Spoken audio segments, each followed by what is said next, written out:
facing the door and ordered coffee. Craig strolled into the restaurant 10 minutes late. He shot a charming smile to the hostess. She flushed and stammered as she led him to the table. Bree did not roll her eyes, but she wanted to. "Coffee?" the hostess offered. "Yes, please." He sat down, shook out his napkin, and draped it across his lap. He met Bree's gaze over the table. "I'm glad you asked to meet. This will be much easier on the kids if we behave civilly."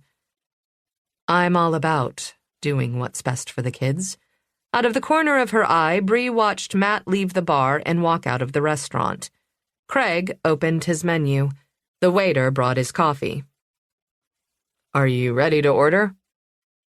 "I'll stick with coffee," she said. His smug face had ruined her appetite. The waiter took his order for a ham and cheese omelet and left. After they were alone, Bree asked, "How did you become a minister?" "It wasn't something I ever intended to do." Craig rested his elbows on the table and steepled his fingers. "I was called to it." "How did that happen?" "I was sailing on a lake a few years ago. I'm not the best sailor. A gust of wind hit the sails and capsized the boat. I hit my head, and the water was cold. I was disoriented and could barely keep my head above the water. I was out of it, holding onto the hull, shivering, when I heard a voice telling me to turn around. I did, and I saw a life preserver floating a few feet away. Another boat came along a few minutes later. The man driving it told me he hadn't planned to take his boat out that day, but he woke up needing to do it. The next day, I heard the same voice telling me I had to go to church. I sat in the pew, and this feeling of calm came over me." He paused to sip his coffee. "My life has never been the same." "That's amazing." Bree poured herself more coffee. "I didn't know you sailed." His eyes narrowed. "It's not hard." He smoothed his face into its previous amicable expression. "I was working at a lake resort." "Where are you living?" "The church provides me with a small house. There are 3 bedrooms, so there's room for Kayla and Luke." "What if they don't want to move?" His mouth pursed. "They're children. Major decisions are best left to the adults in their lives. Children need plenty of guidance. They'll benefit greatly from joining the church." "They don't attend now, correct?" "You should probably ask them," Bree said, careful to keep her voice neutral. Craig was playing a game of who could hold their fake sincerity the longest.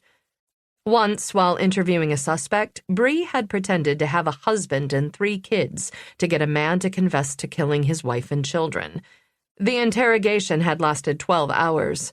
She was as good at lying as Craig.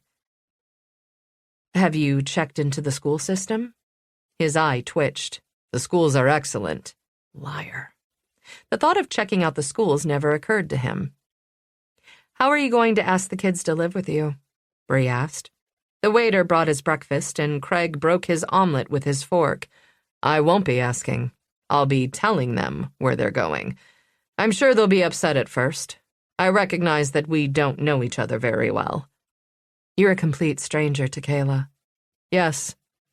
He set down his fork. "I take full responsibility for that, but I'm a changed man. You'll be taking them away from everything they know, and the only home they remember. It will be hard at first, but they'll adjust." "Where will you keep their horses?" Craig coughed. He drank some coffee and thumped the center of his chest with one fist. "Excuse me. That went down the wrong pipe." He hadn't considered the kids' animals any more than he'd thought about schools. Bree waited while he signaled for the waiter and asked for water. He was stalling for time, trying to think of an answer to her question. He wiped his mouth with his napkin. "I'm afraid being a minister doesn't pay enough to keep horses. We'll have to sell them." "That would devastate the kids. They've already lost their mother." "It is unfortunate, but I simply can't afford it." Craig's tone sharpened. "If you want to cover the board, they could keep them." "Cops don't make that much money either." Over his shoulder, Bree saw Matt walk through the doors and return to his seat at the bar. "Then how are you planning to handle the horses?" he asked, in a smug voice. "I'm prepared to give up my entire life and move to Gray's Hollow for those kids." "I can't do that." Irritation flashed in his eyes. "They'll get over it. People are more important than animals." Bree wanted to smack him, but settled for a sad smile. "I'd hate to see their hearts broken again." Craig looked up. Anger flushed his face. "It can't be helped."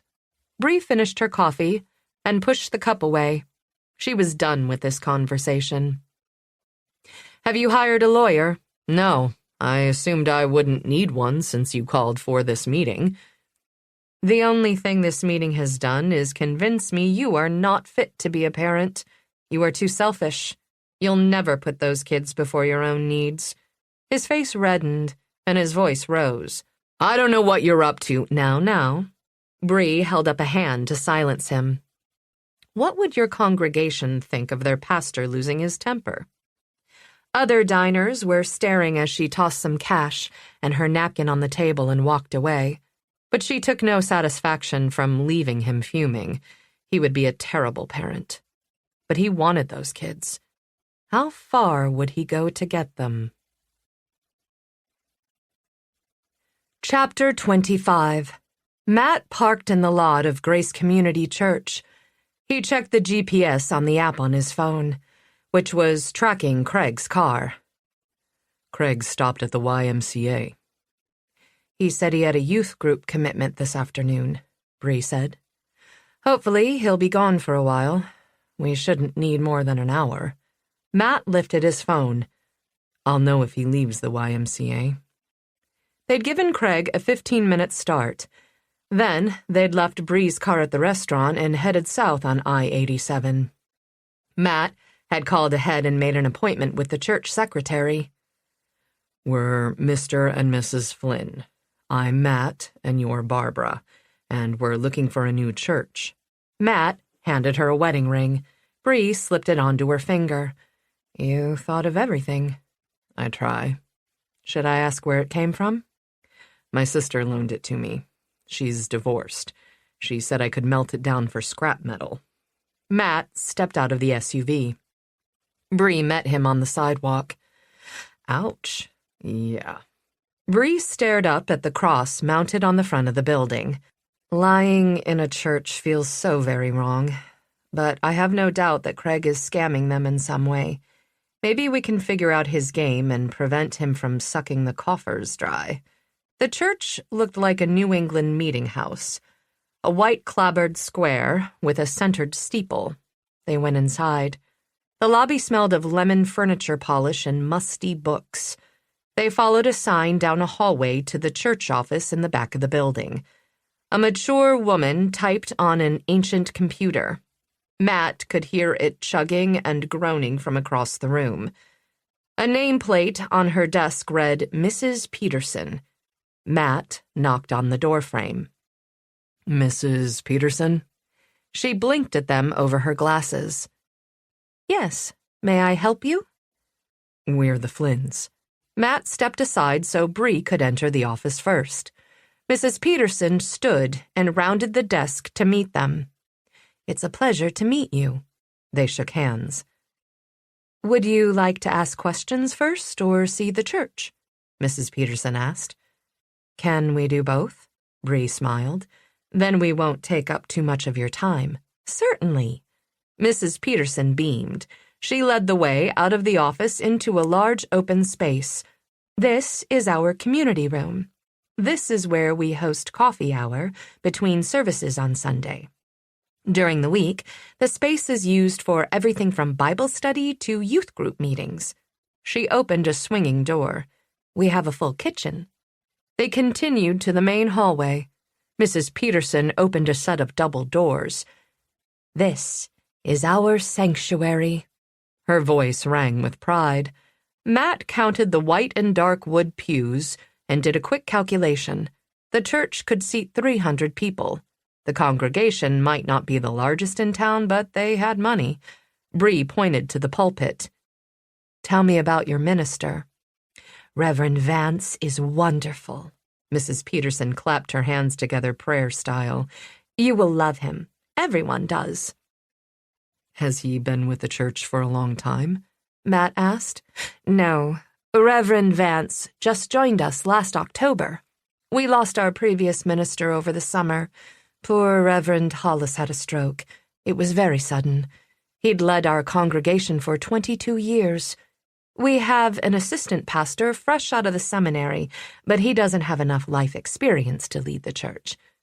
Mrs. Peterson led them out of the sanctuary and back to the main office. We were without a minister for some time. We turned down several applicants who didn't meet our criteria. Does Reverend Vance have a family? Yes. Her lips pursed. He has 2 children. He was not married to their mother, and she refused to let him see the children. The Reverend acknowledges she had reason. She stopped outside her office door. Please don't think I'm gossiping about our Reverend's personal life. He stood on our pulpit and told the entire congregation about his previous life as a sinner and how the Lord's calling transformed him. How inspiring. Bree's voice lacked conviction. It was an amazing testimonial. Mrs. Peterson rubbed her arms. I got goosebumps listening to him. Where did he go to seminary school? Matt asked. Mrs. Peterson's face puckered as if Matt's question were a bad smell. He went to an online college. Matt raised his brows. Not everyone can afford to attend college. We shouldn't discriminate. Mrs. Peterson said in a lecture tone. You really have to listen to him preach to understand why we hired him. His testimonial is the sincerest I've ever heard. His honesty and transparency help him relate to our members. I think it's one of the reasons people feel comfortable talking to him about their transgressions. He's been so open about his own imperfections and journey. They returned to the church office and stopped just inside the door. Do you have more questions? Mrs. Peterson crossed the room and lifted a pamphlet from a sideboard. She offered it to Matt. Our services and Bible study programs are listed here. The ladies get together on Tuesday afternoons for a potluck lunch. The men meet on Wednesday evenings. Thank you. Matt accepted the brochure. We would love to meet Reverend Vance. You could come to a service tomorrow, Mrs. Peterson said. That would be perfect, but unfortunately, we have a family commitment. Matt tried to sound disappointed. Let me check his schedule. Mrs. Peterson returned to her desk and opened a planner. The Reverend is busy with a fundraiser for our youth group today.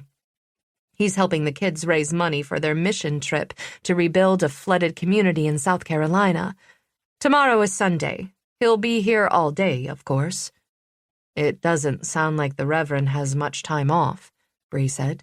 Doesn't he ever get to go home? Well, he lives in the apartment over the church garage, so technically he's always here. Mrs. Peterson laughed. Monday is blocked out, and he has Tuesdays off. How about Wednesday? He does hospital visits in the morning, but he keeps office hours from noon to 5. You are welcome to stop by then. No appointment needed. That's perfect. Matt reached across the desk and shook her hand. Thank you so much for all your help today. The church is lovely. I hope we see you again soon. Mrs. Peterson turned to her computer. Bree was out the door first. Matt followed her hurried steps out into the parking lot. She strode into the wind, her strides purposeful, her shoulders back. They stopped next to his SUV. We didn't get struck by lightning, he said. I call that a win. If Craig hasn't been struck, we're clear. Bree propped her hands on her hips, showing the butt of her weapon. I can't figure out what he's up to. You wore a gun in church? Yep, both of them, she said. They're the perfect accessory. Go with everything. Matt shook his head. Mrs. Peterson seems happy with Craig. Yes, he can be very charming. Bree frowned, her brows knitting. If that was any other person, I'd be tempted to believe he'd changed. But not Craig? No. Are you sure you're not biased? People can change. Though in Matt's experience, it didn't happen often. I'm positive He says all the right words, but he slips when he loses his temper, and I see the real Craig. Bree glanced over her shoulder at the church. This is an act, and it's easy for Craig to play his part here. No one here challenges him or makes him angry. She went to the passenger door. Something that Mrs. Peterson said is bugging me, but I don't know what. She stepped into the vehicle. Didn't he tell you he lived in a 3-bedroom house? Yes, and clearly he lied about that. But that's not it. Bree's forehead creased. Matt checked his phone. Todd left a message. He listened to the recording. They searched Trey White's apartment. He wants us to come to the station to talk about what they found. Bree snorted. Now to pretend we don't already know. Yep. Matt swung the SUV around and headed back to I-87. He drove to the restaurant, they picked up Bree's car, and he followed her to the sheriff's station. They walked inside, and Marge led them back to the conference room. Todd will be with you in a minute. Todd came in and closed the door behind him. He set a laptop and a folder on the table. So we searched Trey's apartment this morning and found something very disturbing. He opened the folder and removed 2 photos. These are just 2 examples. There were more. Bree pulled the photos in front of her and studied them. He took these without Aaron knowing. Yes. Todd tapped the second photo. This one is Aaron in front of Justin's house. Trey knew about her relationship with Justin and where Justin lived. Since there's snow on the ground, we think this picture was taken during the week before she died. Bree slid the photos to Matt.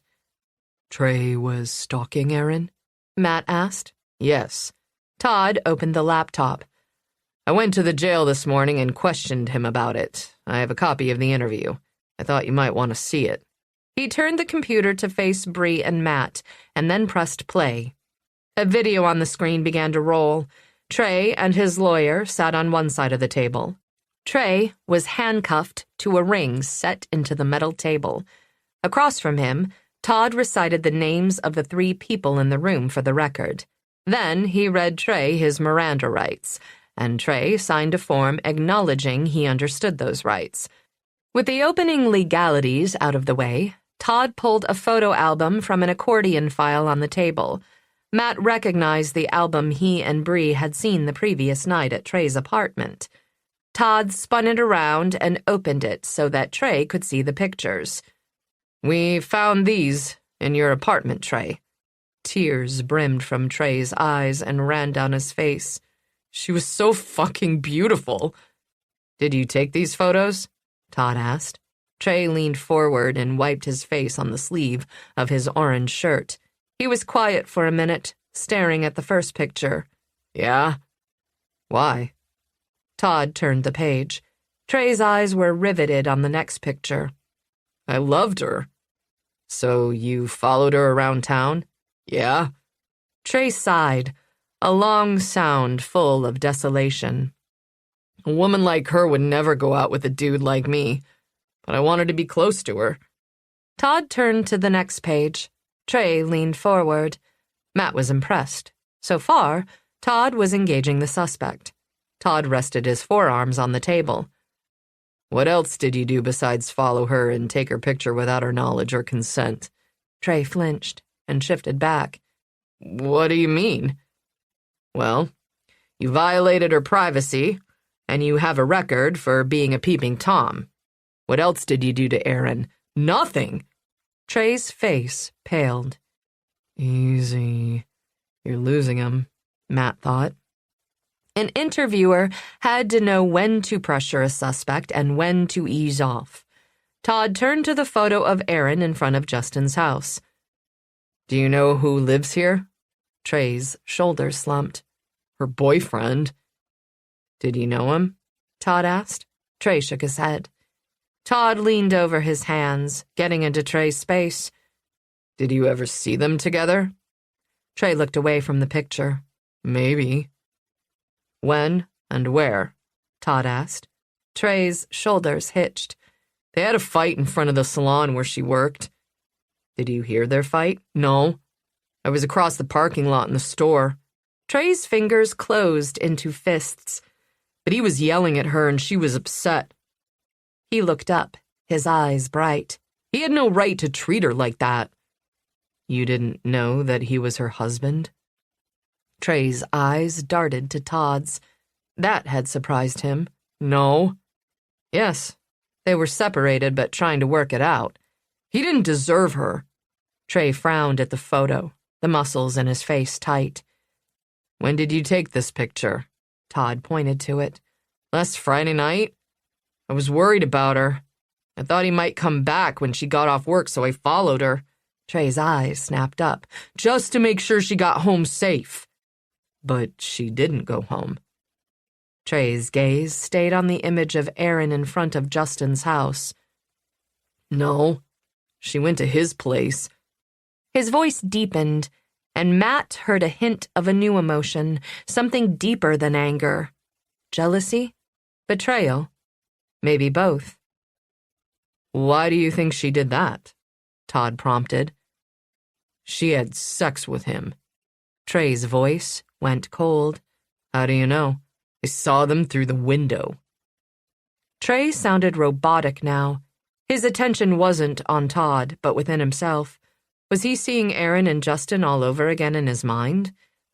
Matt's gaze shifted to the lawyer who did nothing to stop his client from confessing to a crime. Which window? Todd asked. It's around the side of the house, Trey said, in that same detached tone. What exactly did you see? Trey flushed, embarrassment bringing him back to the present. Them? Having sex in his bed? He turned away from the photo album as if he couldn't bear to look at it any longer. What did you do then? I went home. Trey shifted back. What did you do at home? Trey's gaze dropped to his hands, still clenched in fists on the table. Beads of sweat broke out on his upper lip. Nothing. He was lying. Matt would bet $100 Trey went home to masturbate, if he didn't do it while he was sitting in front of the house. Voyeurs got off on peeping. It was their thing. Matt would have pounced on that. But Todd didn't press. When did you see Aaron again? Tuesday? Trey's eyes lifted again. Back to the truth, Matt thought. I saw her leaving the salon. I waved. She waved back. Anguish twisted his features. I'll never see her again. Todd flattened his hands on the table. Did you kill her? No! Trey jerked straight. You didn't follow her. You weren't angry that she was having sex with someone not worthy of her? No! Yes! Wait! Trey's breathing sped up. The lawyer finally intervened. One question at a time, please. Trey took a deep breath, trying to compose himself. I didn't follow her. I worked until closing. She left the salon around 4, I think. That's when her shift usually ended. He exhaled hard through his nose, his nostrils flaring.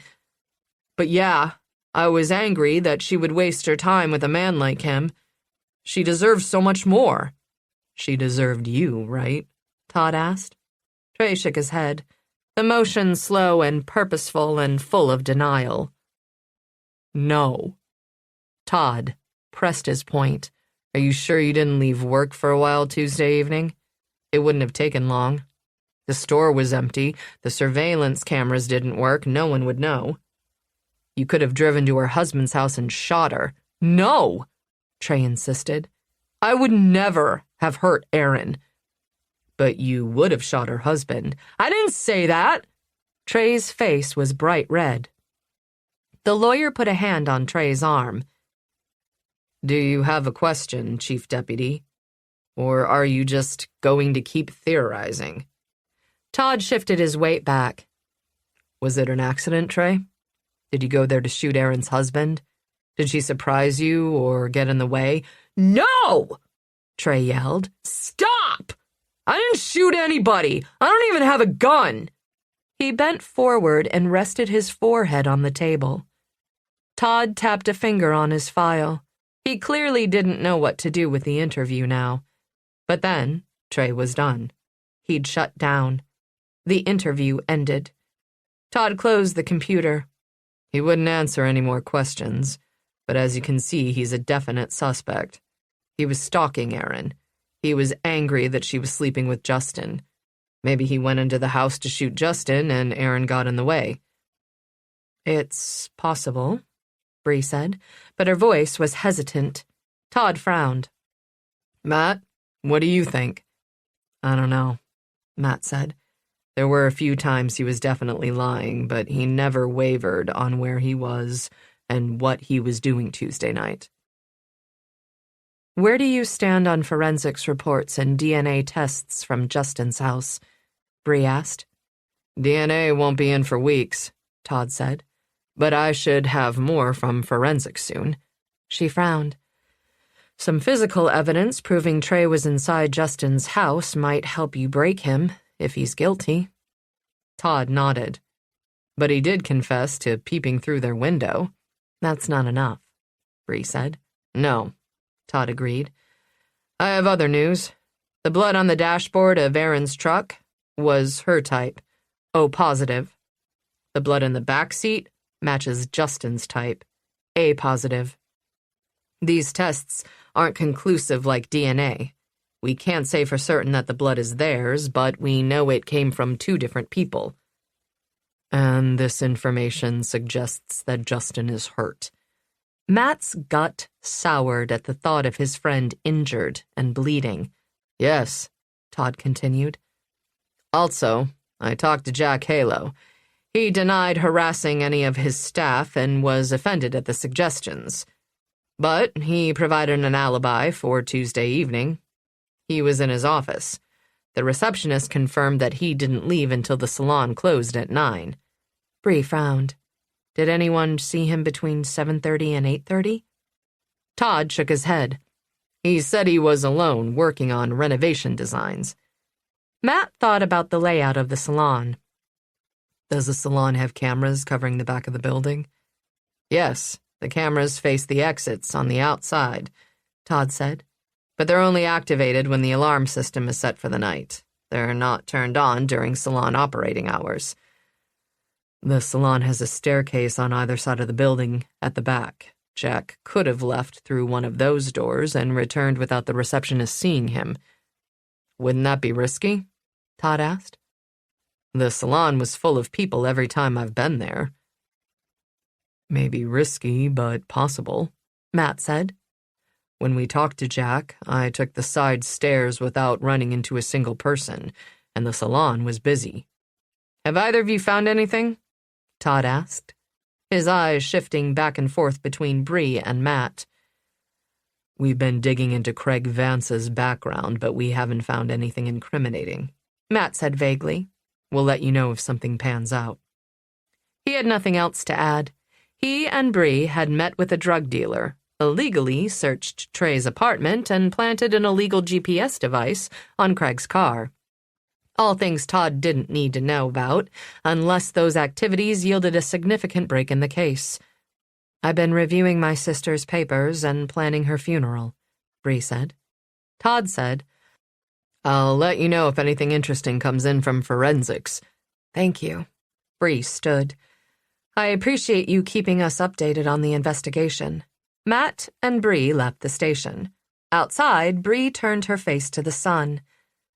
Trey could be a very good liar, delusional, innocent, or any combination. He definitely has some sort of mental illness. Yep. Matt stopped next to his vehicle. I'm glad we searched his place. Todd didn't mention all the pornography or the camera. Or the summertime photos of my sister, Bree added. Does he realize the importance of those items? He must, but it's not like we can ask. No. Where do you want to go now? He asked. Back to the house. I want to review my notes. I'm missing something. She rested a hand on the top of her car door. Would you copy me on your notes? The one thing Matt had not missed about leaving the force was no longer needing to write up reports. He was sure Bree's would be thorough. Yes, they're all on my laptop. I'll send you a copy today, Bree said. I need to spend the rest of the day with the kids. We need to pick out pictures of Aaron for the memorial service. Yeah, you should do that as a family, Matt said. I have a brunch with my parents tomorrow morning. It's a regular Sunday thing. You, Dana, and the kids are welcome to join us. My mom and dad love to entertain. There's always tons of food. Bree shook her head. I need to write Aaron's eulogy, too, and plan the rest of the service. Unless something comes up, I'll probably need tomorrow for the family as well. Matt understood, but he would be looking for Justin. Justin had driven Aaron's truck after she died.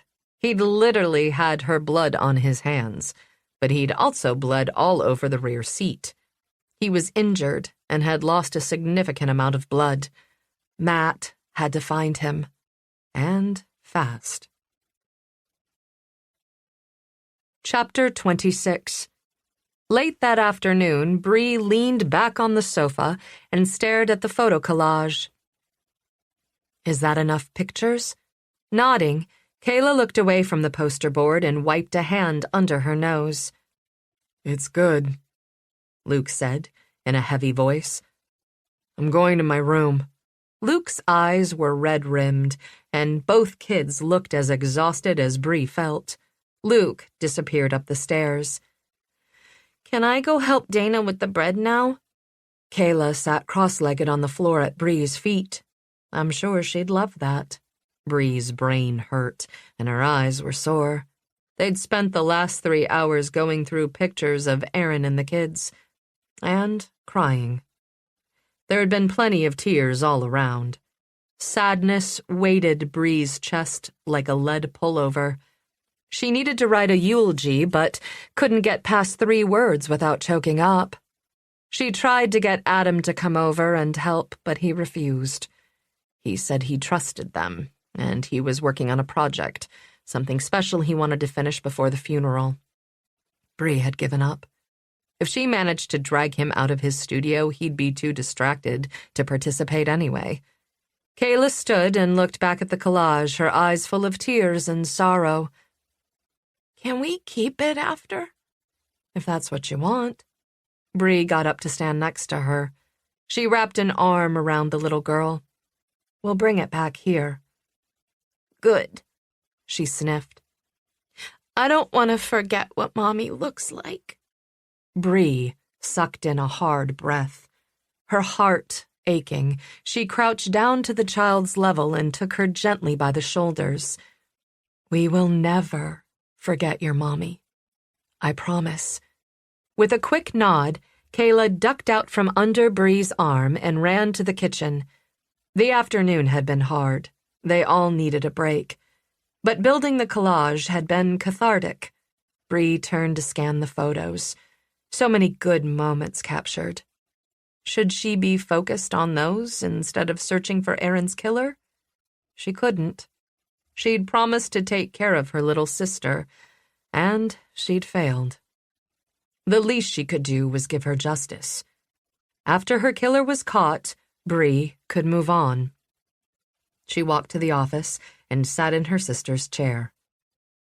During the tour of the church with Mrs. Peterson, Bree had felt like she'd missed something, but she couldn't pin it down.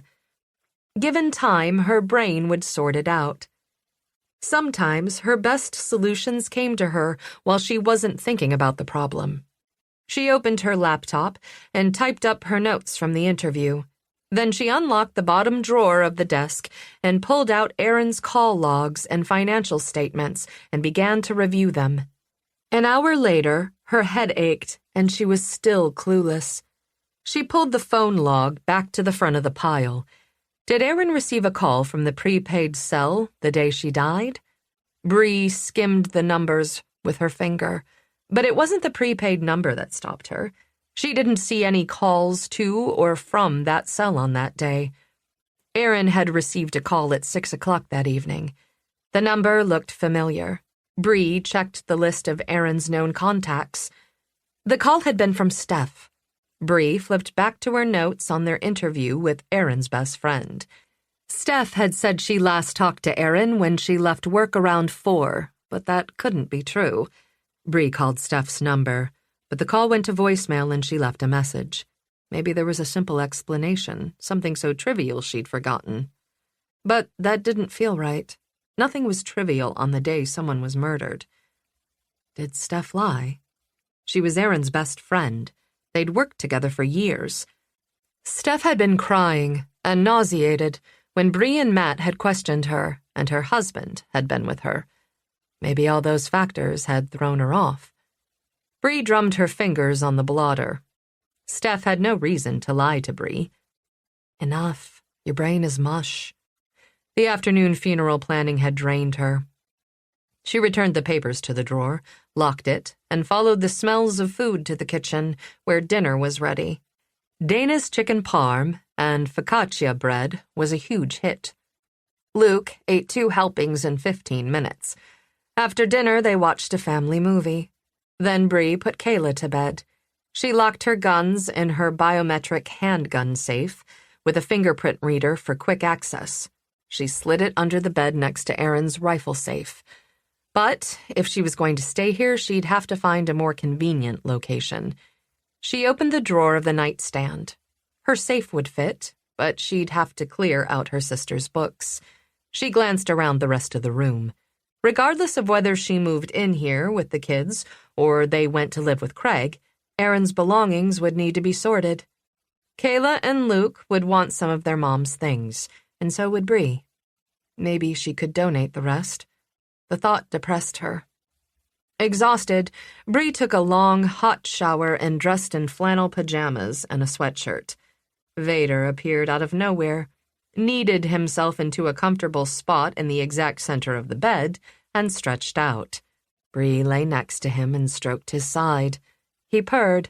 She petted him again, then a third time. He curled around her arm and bit her. "I know," she said to the cat.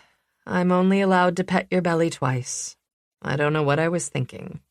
She pulled her arm away and examined the skin. He'd left a welt, but hadn't broken the skin. He flipped over and pretended to ignore her, but his tail flipped on the bed and one ear twitched every time she moved. She glanced at her phone. 9 o'clock. Time for barn check. She trudged downstairs. Dana was in the kitchen reading a book and sipping a glass of red wine. "Do you want some?" "No, thanks. I just came down to do barn check before I fall asleep."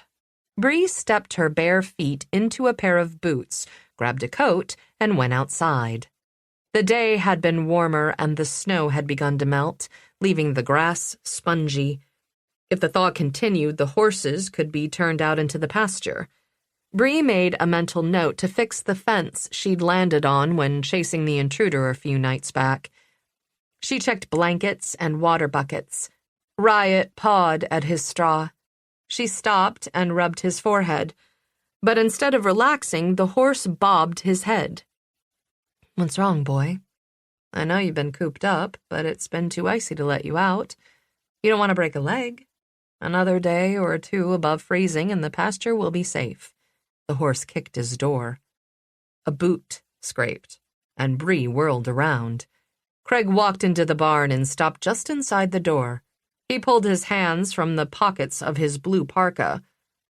"What were you doing at the church today?" "Excuse me?" Bree squared up to face him fully. "This is private property. You have no right to waltz in whenever you want." He'd already ambushed her once here. She should have been warier. "I'll do what I like." He stepped into the light. His handsome face was hard, his eyes as cold as the snow outside. "I asked you a question." "You did." Bree studied him. His temper was heating. Her and Matt's visit to the church had threatened him. "I know you were there." She tilted her head. "Mrs. Peterson gave me a detailed description. It was you." Bree didn't deny it. "The church is a public building. Anyone can go inside." He stepped closer. "You listen to me. Stay away from Grace Community." "Why?" Bree leaned toward him. "What are you afraid of?" "Nothing," he snapped. "But I know you. You never liked me. You'll do anything to keep me from having a good life."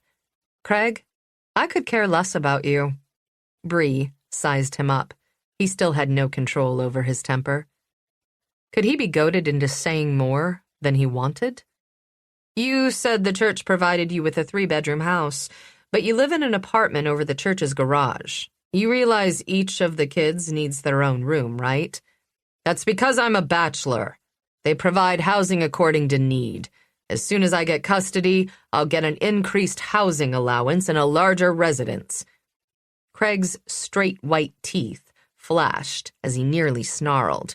I swear, if you screw up my job, you'll never see Luke or Kayla again. Bree threw him a curveball. Did you kill Aaron? What? He stammered. You heard me. Bree closed the gap between them. Did you kill Aaron?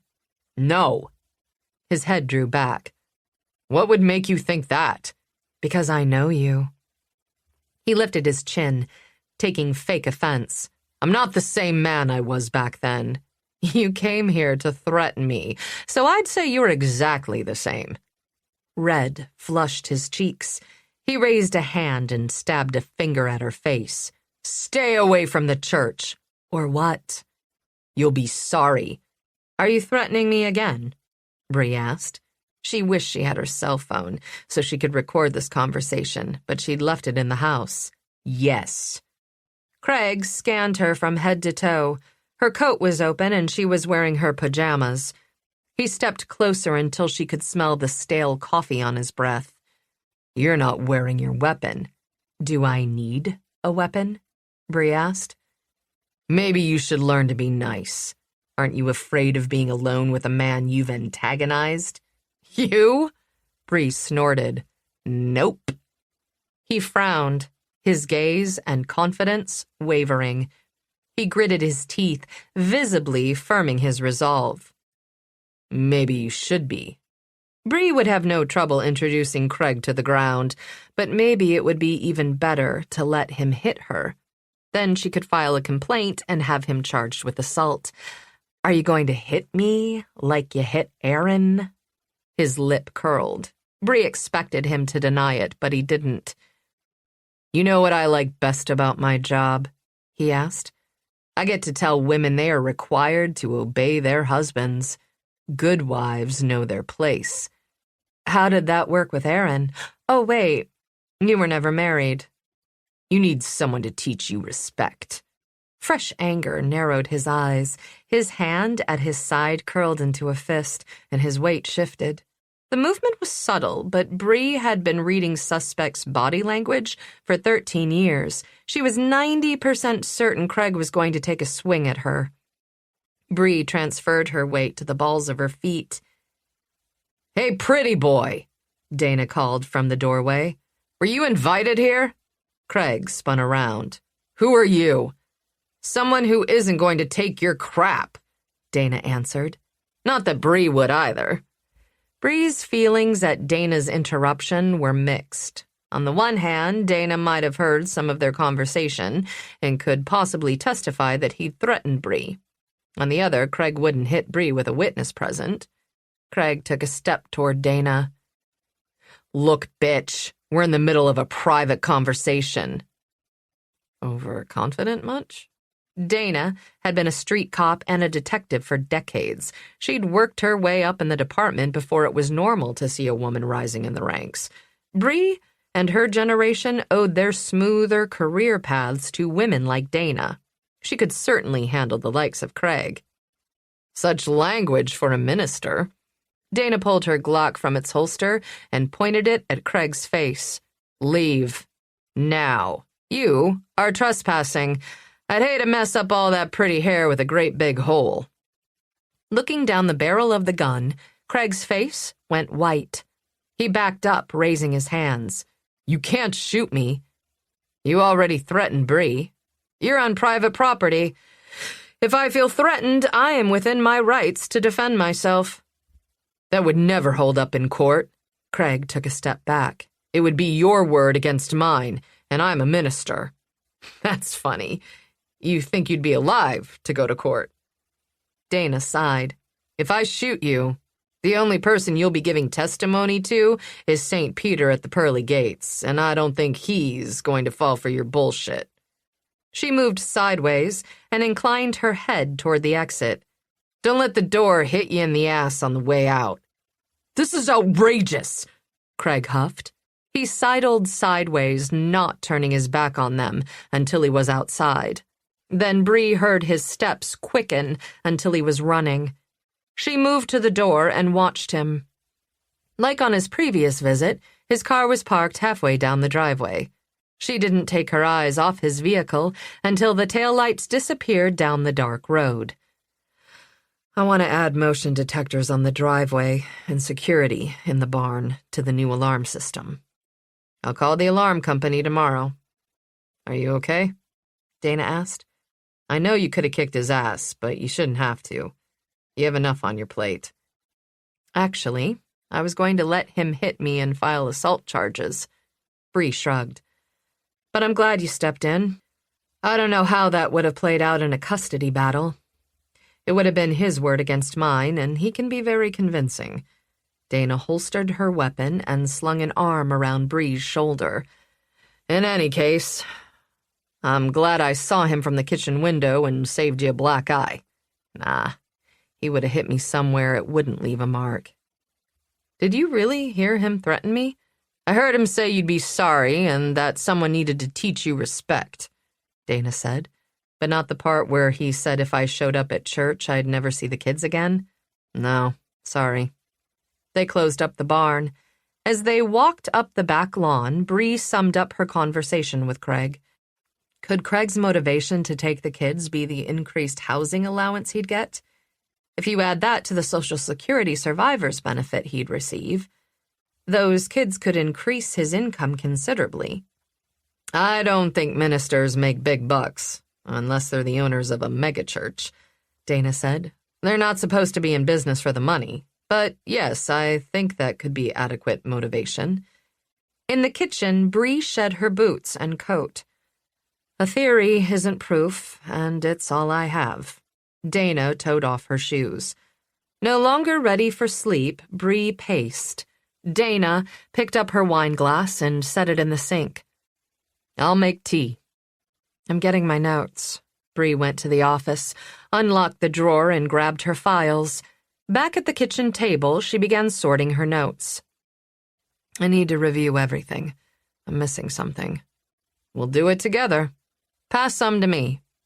Dana brought 2 cups of tea to the table, slid into a chair, and made a gimme gesture. "Maybe you need fresh eyes." Bree had written up careful notes on each interview and encounter, except the blatantly illegal ones. Dana reviewed each page and asked questions. "Someone was blackmailing Aaron," Bree said. "I agree." Dana rubbed her eyes. "Let's look at these dates on a calendar. Maybe we'll see a pattern if we reorganize the data in a different way." "I have an idea." Bree went to the office and grabbed the desk-size calendar blotter. Dana had written the calls and transactions in their own side-by-side lists. Bree transferred the data to the physical calendar, and it clicked into place. The idea Mrs. Peterson had jogged, and Bree hadn't been able to single out. That's it. Aaron was killed last Tuesday. Bree flipped the calendar pages to October. Aaron received a call from the prepaid phone this Tuesday morning. She tapped the day on the calendar. That same afternoon, she withdrew $4,000 from her bank account. Bree checked the next 2 more recent withdrawals. The next 2 large withdrawals also took place on Tuesdays. I haven't written up my notes from the interview with the church secretary yet.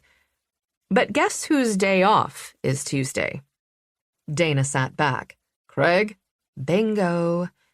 They'd been focused on the withdrawal's relationship to the prepaid cell calls, and they'd missed a simpler pattern. Dana sighed. Everything you have is circumstantial. Cases have been won on circumstantial evidence. Dana lifted her brows. Only with overwhelming amounts of it. It's better than nothing, which is what I had before. Bree spotted a message on her phone. Matt left a message while I was out in the barn. She pressed play. His voice came out of the speaker on her phone. Craig is at your place. I'm on my way. Bree called him back. "You don't need to come over. He's gone." "Is everything all right?" Matt sounded almost disappointed. She could hear a vehicle engine in the background. "Yes, Dana and I handled him." "What happened?" "He threw a hissy fit," Bree said. "He knew you and I were at the church, and he wasn't happy about it." She told him about the Tuesday cash withdrawal connection. Todd should bring Craig in for questioning. "Definitely." Matt whistled. "That's going to set off his temper." "That's the plan." Chapter 27. The next morning, Bree walked out of Cowboy's stall and tossed the curry comb into the bucket of grooming tools. Pumpkin is bored. Standing on a step stool, Kayla brushed her pony's back. Pumpkin stood in cross ties in the aisle. The pony's head hung low, and one rear hoof was cocked on its toe. Pumpkin was dozing. "Are you sure it's Pumpkin who's bored?" Bree sat on a bale of straw and picked up the stainless steel mug she'd left on the ledge. Kayla swept the brush along the pony's fat side. A cloud of dust billowed. "I haven't been able to ride him all week." She hopped off the stool and moved it out of the way to work on the pony's legs. But Pumpkin was wearing his thick and shaggy winter coat. He looked like a bear. Nothing short of a thorough bath was going to get him really clean, and a bath wasn't happening anytime soon, not that the pony seemed to care. "I'm hoping they can go out in the pasture today." Bree walked to the doorway. "I'll go check for ice." Most of the snow had melted. The area around the gate was muddy, but the grass was merely soggy. Bree ducked back into the barn. Finishing the last of her coffee, she left the mug on the ledge. "I'm going to fix a section of broken fencing. Then we can turn them out for a few hours." "Can I ride?" "Sure." "Yay!" Kayla patted her pony and went into the tack room. Bree had left a message for Todd about Craig's visit the previous night, but the chief deputy hadn't called back yet. Bree had called the station. The deputy who had answered the phone said Todd wasn't in. Steph hadn't returned Bree's call either. Until someone got back to her, Bree was out of leads. Today was Sunday. She would spend the day at home, hanging out with the kids and writing her sister's eulogy. Tomorrow, she'd start fresh. Tomorrow, her sister would be dead for 6 days. She let the wave of grief roll over her. Then she left the barn and headed to the garage. She found a small roll of wire, a toolbox, and leather gloves. The grass squished under her boots as she trudged out to the broken section of fence. She removed the broken wire, examined the adjacent fencing, and fastened a new piece of wire as best she could. She was no handyman, but it held when she pulled on it. She returned the supplies to the garage. Sticking her head in the kitchen door, she called for Luke. He appeared a second later. "Kayla is going to ride Pumpkin. Does she need the saddle and bridle checked?" Bree hadn't saddled a pony since she was a child, and she didn't know the correct parent protocol. Pumpkin was bomb-proof, but instinct told Bree it was better to be overprotective. "Mom usually helps her. I'll show you." Luke grabbed a jacket and boots. They walked across the yard side by side. Kayla led Pumpkin out of the barn.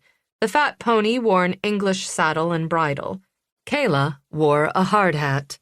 Luke checked the bridle buckles and tightened the girth. Kayla scrambled aboard. She walked the pony around the barnyard once, then steered him toward an empty patch of meadow that ran alongside the pasture. Mud sucked at the pony's hooves as he broke into a slow jog. Kayla posted with his gait. Healthy color flushed her cheeks as she trotted the pony around the meadow. Bree leaned on a tree. Her heart cracked as she thought of the pony being sold. If Craig took the kids, Bree would have to find a way to keep the horses. She would not let the kids suffer one more loss. Luke faced her. "I saw Craig leaving the barn last night." Ugh. Bree nodded. "I was trying to decide how to tell you he was here." She nodded at Kayla. "Does she even know who he is?" "No." Luke shoved his bare hands into the pockets of his jacket. I barely recognized him. Why was he here? Bree inhaled. He wants custody of you and Kayla. What? Luke's eyes opened wide. Why? Bree searched for words and decided honesty would be best. I don't know why. I'm sorry I didn't tell you right away. I don't know what to make of him. Anger brightened Luke's eyes. Are you going to let him take us? What do you want me to do? He crossed his arms over his chest. I'm not going with him. You want me to fight him for custody? Bree clarified. I am more than willing. I'm prepared to move up here. But I don't want to make life worse for you or Kayla. I heard Dana tell you that Mom wanted you to be our guardian. She did. But Craig is your biological father. I'm honestly not sure how a judge would rule. They can't make me live with him. Luke's eyes went moist. I'm going to be totally honest with you. You're almost 16. The court would likely consider your wishes. What about Kayla? Luke's eyes darted to his sister, trotting in a big circle on her pony. She's young. The decision would be made for her. Luke gnawed on his lip. What do you remember about the time he lived here with you and your mom? Bree phrased her question carefully. She wanted Luke's impressions. She didn't want to put ideas into his head. I remember him yelling a lot. He was mean to Mom, and he scared me. Luke's jaw went tight. He wouldn't scare me now. If I was older and bigger back then, I wouldn't have let him treat Mom that way. You were 8. Bree nodded toward Kayla and Pumpkin. No bigger than your sister is now. You were not to blame for anything that happened. Craig was at fault for being an asshole, but Erin was also to blame. She'd put up with Craig's emotional abuse and obvious mooching until he'd physically abused her. Bree couldn't remember how many times Erin had taken him back after he'd left her. I wouldn't let Kayla go alone, Luke said. You're a good brother. Where would he take us? Luke asked without taking his gaze from his sister. He lives in Albany. He's a minister now. Luke glanced at her. Seriously? He says he's changed, Bree said in a neutral voice. She would never say anything bad about him to the kids. He could win. They could have to live with him. Bree would not make the situation worse for them. Luke shook his head hard. Nope, I don't believe him. He lied to Mom and me all the time. If you want me to, I will get the best lawyer and fight him as hard as I can. That's what I want. All right, then, Bree said. I have to tell Kayla. I don't want her to find out from anyone else. He nodded. You should wait until after Mom's funeral. Kayla's kind of strung out right now. Maybe you're right. And when I do tell her, I'd like you to be there. I don't want to scare her about him, though, okay? Okay, he agreed. But I won't lie to her. Fair enough, Bree said. Luke had overheard her conversation with Dana. Had he eavesdropped on other discussions? Can I ask you a few questions about your mom's friend Steph? Bree asked. Sure. She stayed with you guys recently? Uh-huh. It was after Justin moved out. Mom and Steph spent most of the time sitting in the kitchen and talking. What did they talk about? Steph's marriage. She cried a lot. Did they ever argue? Yep. They had a pretty big fight when Steph moved back in with Zach. Mom didn't want her to get back together with him. She didn't like him much. What did Steph say? Bree asked. She said Mom was just hating on men since she'd split up with Justin. Erin had been angry and resentful when Justin had been arrested for the second time. They made up, though, Luke said. Mom apologized, and they were still friends. He cocked his head. But they didn't seem as close afterward. They didn't talk or text as much. Before Steph moved back home, she and Mom used to go out every other Friday night. Nothing big, just a movie or dinner. Girls' night. Yeah, he nodded. But they stopped doing that. They made up, but their relations suffered for it. Yeah, things always seemed awkward between them afterward. Yet Steph had said Aaron was her best friend. Did she lie about that too? Did something else happen between Aaron and Steph? Do you know why Steph and Zach broke up? Bree asked. Zach came here one day and they talked on the porch. All the windows were open. I heard the whole thing. Zach said Steph cheated on him. He lifted a shoulder. She denied it, but he seemed pretty sure, at least at first. What happened? She convinced him he was wrong, told him she loved him, all that. Embarrassment flushed Luke's cheeks. Kayla trotted back and stopped the pony in front of Bree and Luke. Are you finished? Bree asked. Yep. Kayla slid down off her pony and led him toward the barn. For the next half hour, Luke refreshed Bree's knowledge of tack and horse care. I'll have to practice, she said. Luke gestured toward the paint. You can ride Mom's horse, Cowboy. He's a great trail horse, never spooks or anything, and he'll need exercise. I will. The thought perked Bree up. Some of her only good memories from her childhood involved her old pony. He'd been sold after her parents' death. Bree had been heartbroken all over again. She would definitely find a way to keep these horses, no matter what happened, even if she had to beg Adam for money. They turned the horses out into the pasture. Riot bucked and raced away, mud flying from his hooves. Pumpkin and Cowboy were more interested in grazing. Riot looks full of it. Bree shielded her eyes from the sun and watched Luke's quarter horse prance the fence line. Oh, yeah, Luke said. I'll ride him after he burns off some of that energy. They went inside and stripped off their outerwear. The kids washed their hands, and Kayla told Dana all about her ride while Dana made sandwiches. I'm going to shower. Bree had forgotten how dirty barn work was. Her jeans were caked with mud. Even her hair smelled like horses. She went upstairs and closed the bedroom door. In the bathroom, she began stripping down and piling her clothes on the tile floor. They would stink up the hamper and needed to go directly into the washer. Bree peeled off her socks and pulled the Band-Aids off her ankle. The barbed wire cuts had scabbed over. She traced the vine tattoo around her ankle and the raised scar beneath it. Looking up, she turned around to see the tattoo on the back of her shoulder in the mirror. The scar on her ankle had been 2 thin lines where the dog's canines had grabbed and torn her skin, but her shoulder was covered with a web of irregular lines. He'd had a much better grip on her there, and his teeth had sunk deeper into her flesh. The vines mimicked the design on her ankle, dark green with a few tiny blue flowers. They started at her collarbone and meandered over her shoulder. On her back, intricate vines curled from the base of her neck to the bottom of her shoulder blade. In the center, over the deepest part of the scar, the artist had inked a dragonfly the size of her fist. Shades of brilliant blue and pale green were almost iridescent.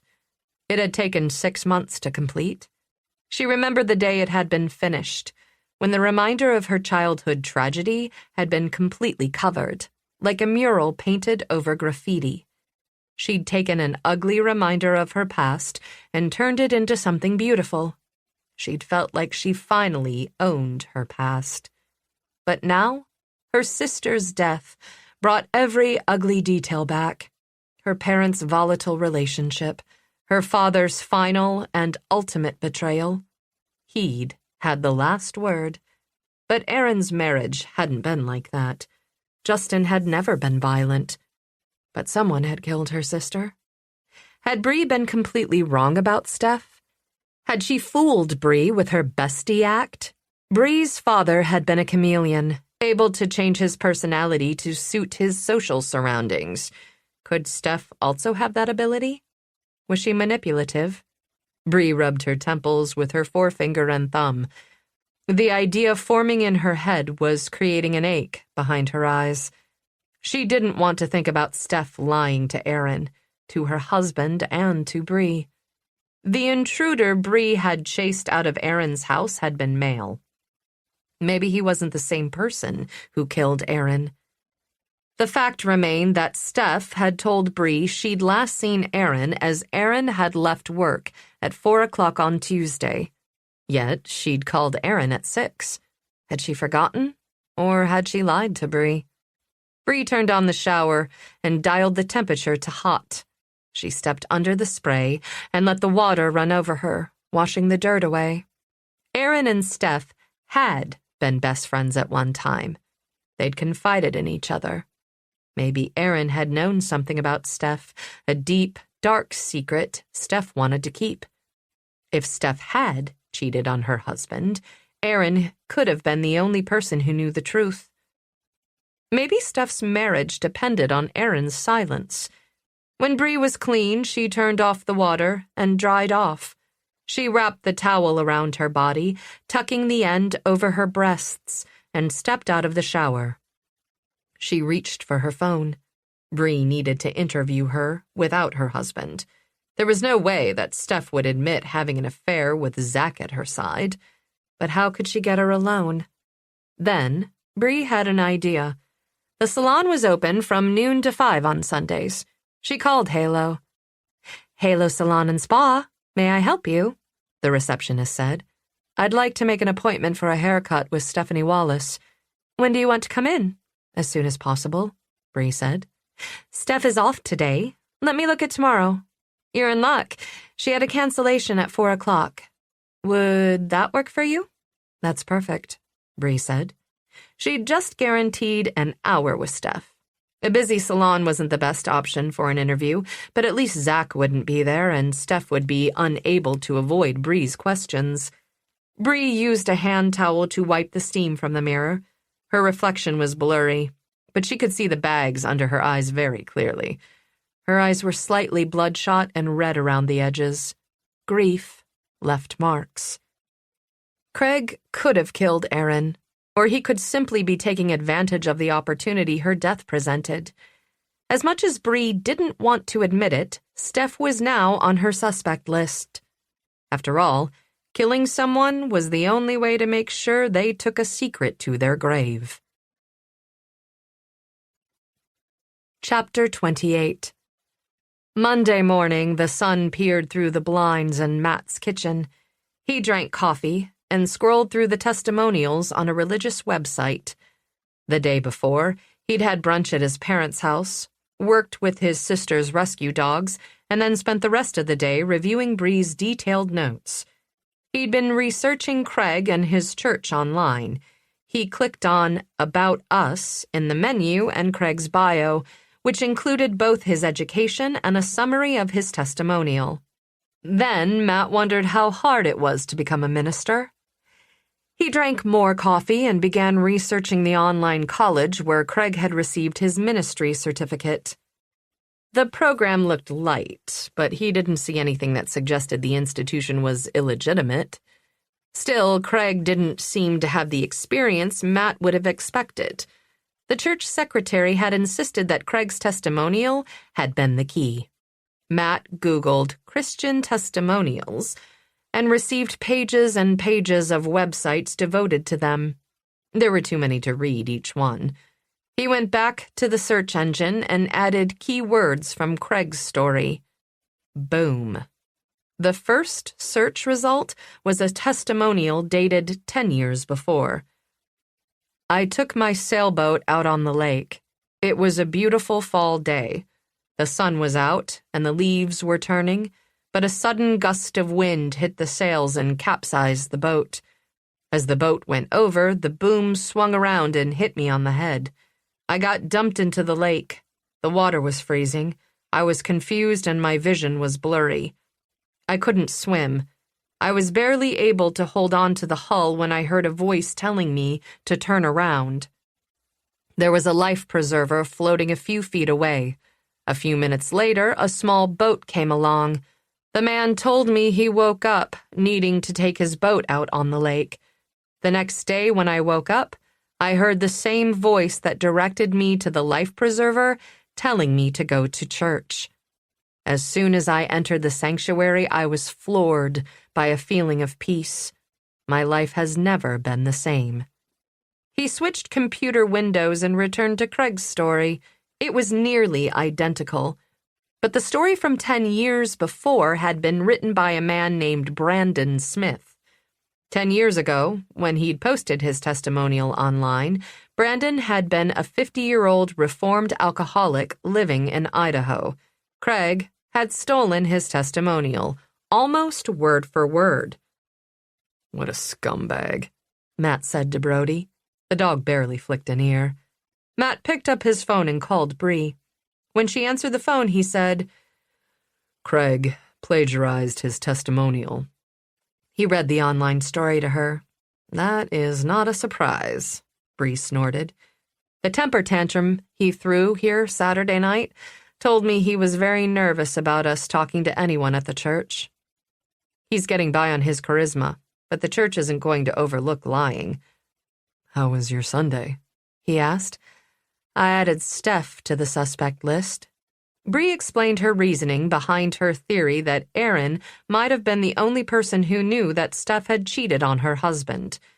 Steph neglected to tell me she called Aaron shortly before she died, nor did she mention they had a major argument. Luke says Aaron and Steph didn't talk to each other nearly as much after that. I left a message for Steph, but she hasn't called me back. Either she's avoiding you or she's sick. She's scheduled to work later today. Maybe she exaggerated her morning sickness, Matt said. That's what I was thinking. It's also ironic that she got pregnant almost immediately after getting back together with her husband. He was very attentive when we met with them. Maybe she did it to ensure he wouldn't break up with her, Bree said. I made an appointment for a haircut with her at the salon. I used Dana's name. Steph won't know it's me until I show up. I doubt she'll answer any questions in a very public place. But I will surely catch her off guard, Bree said. I'll be in the parking lot, just in case anything goes wrong. The gun that killed your sister is still missing. I'm the one who's armed, she pointed out. Speaking of suspects, Dana got a return call from my sister's attorney this morning. It turns out that Aaron had a small life insurance policy. How small? $50,000. The kids are the beneficiaries, but the money would be managed by their guardian until they turn 18. She took it out shortly before she got pregnant with Kayla. Craig was living with her at the time, so he could know about it. Yep, Bree agreed. What's up with Craig's GPS? He spent all day yesterday at the church, which is what we expected. Hold on. Let me see if he's moved this morning. Matt transferred her call to speaker and opened the app on his phone. He's in Saratoga Springs. Matt zoomed in on his location. He's at the Springs Casino. He was only mildly surprised. Bree began to laugh. Gambling? It can't be that simple. There's only one way to find out. We're going to the Springs Casino? Yep. I'll pick you up in 15 minutes. An hour later, Matt pulled into the parking lot of the casino. The lot was half full. In the passenger seat, Bree pointed through the windshield. There's Craig's car. Matt parked 2 rows behind and facing it. What's the plan? Bree asked.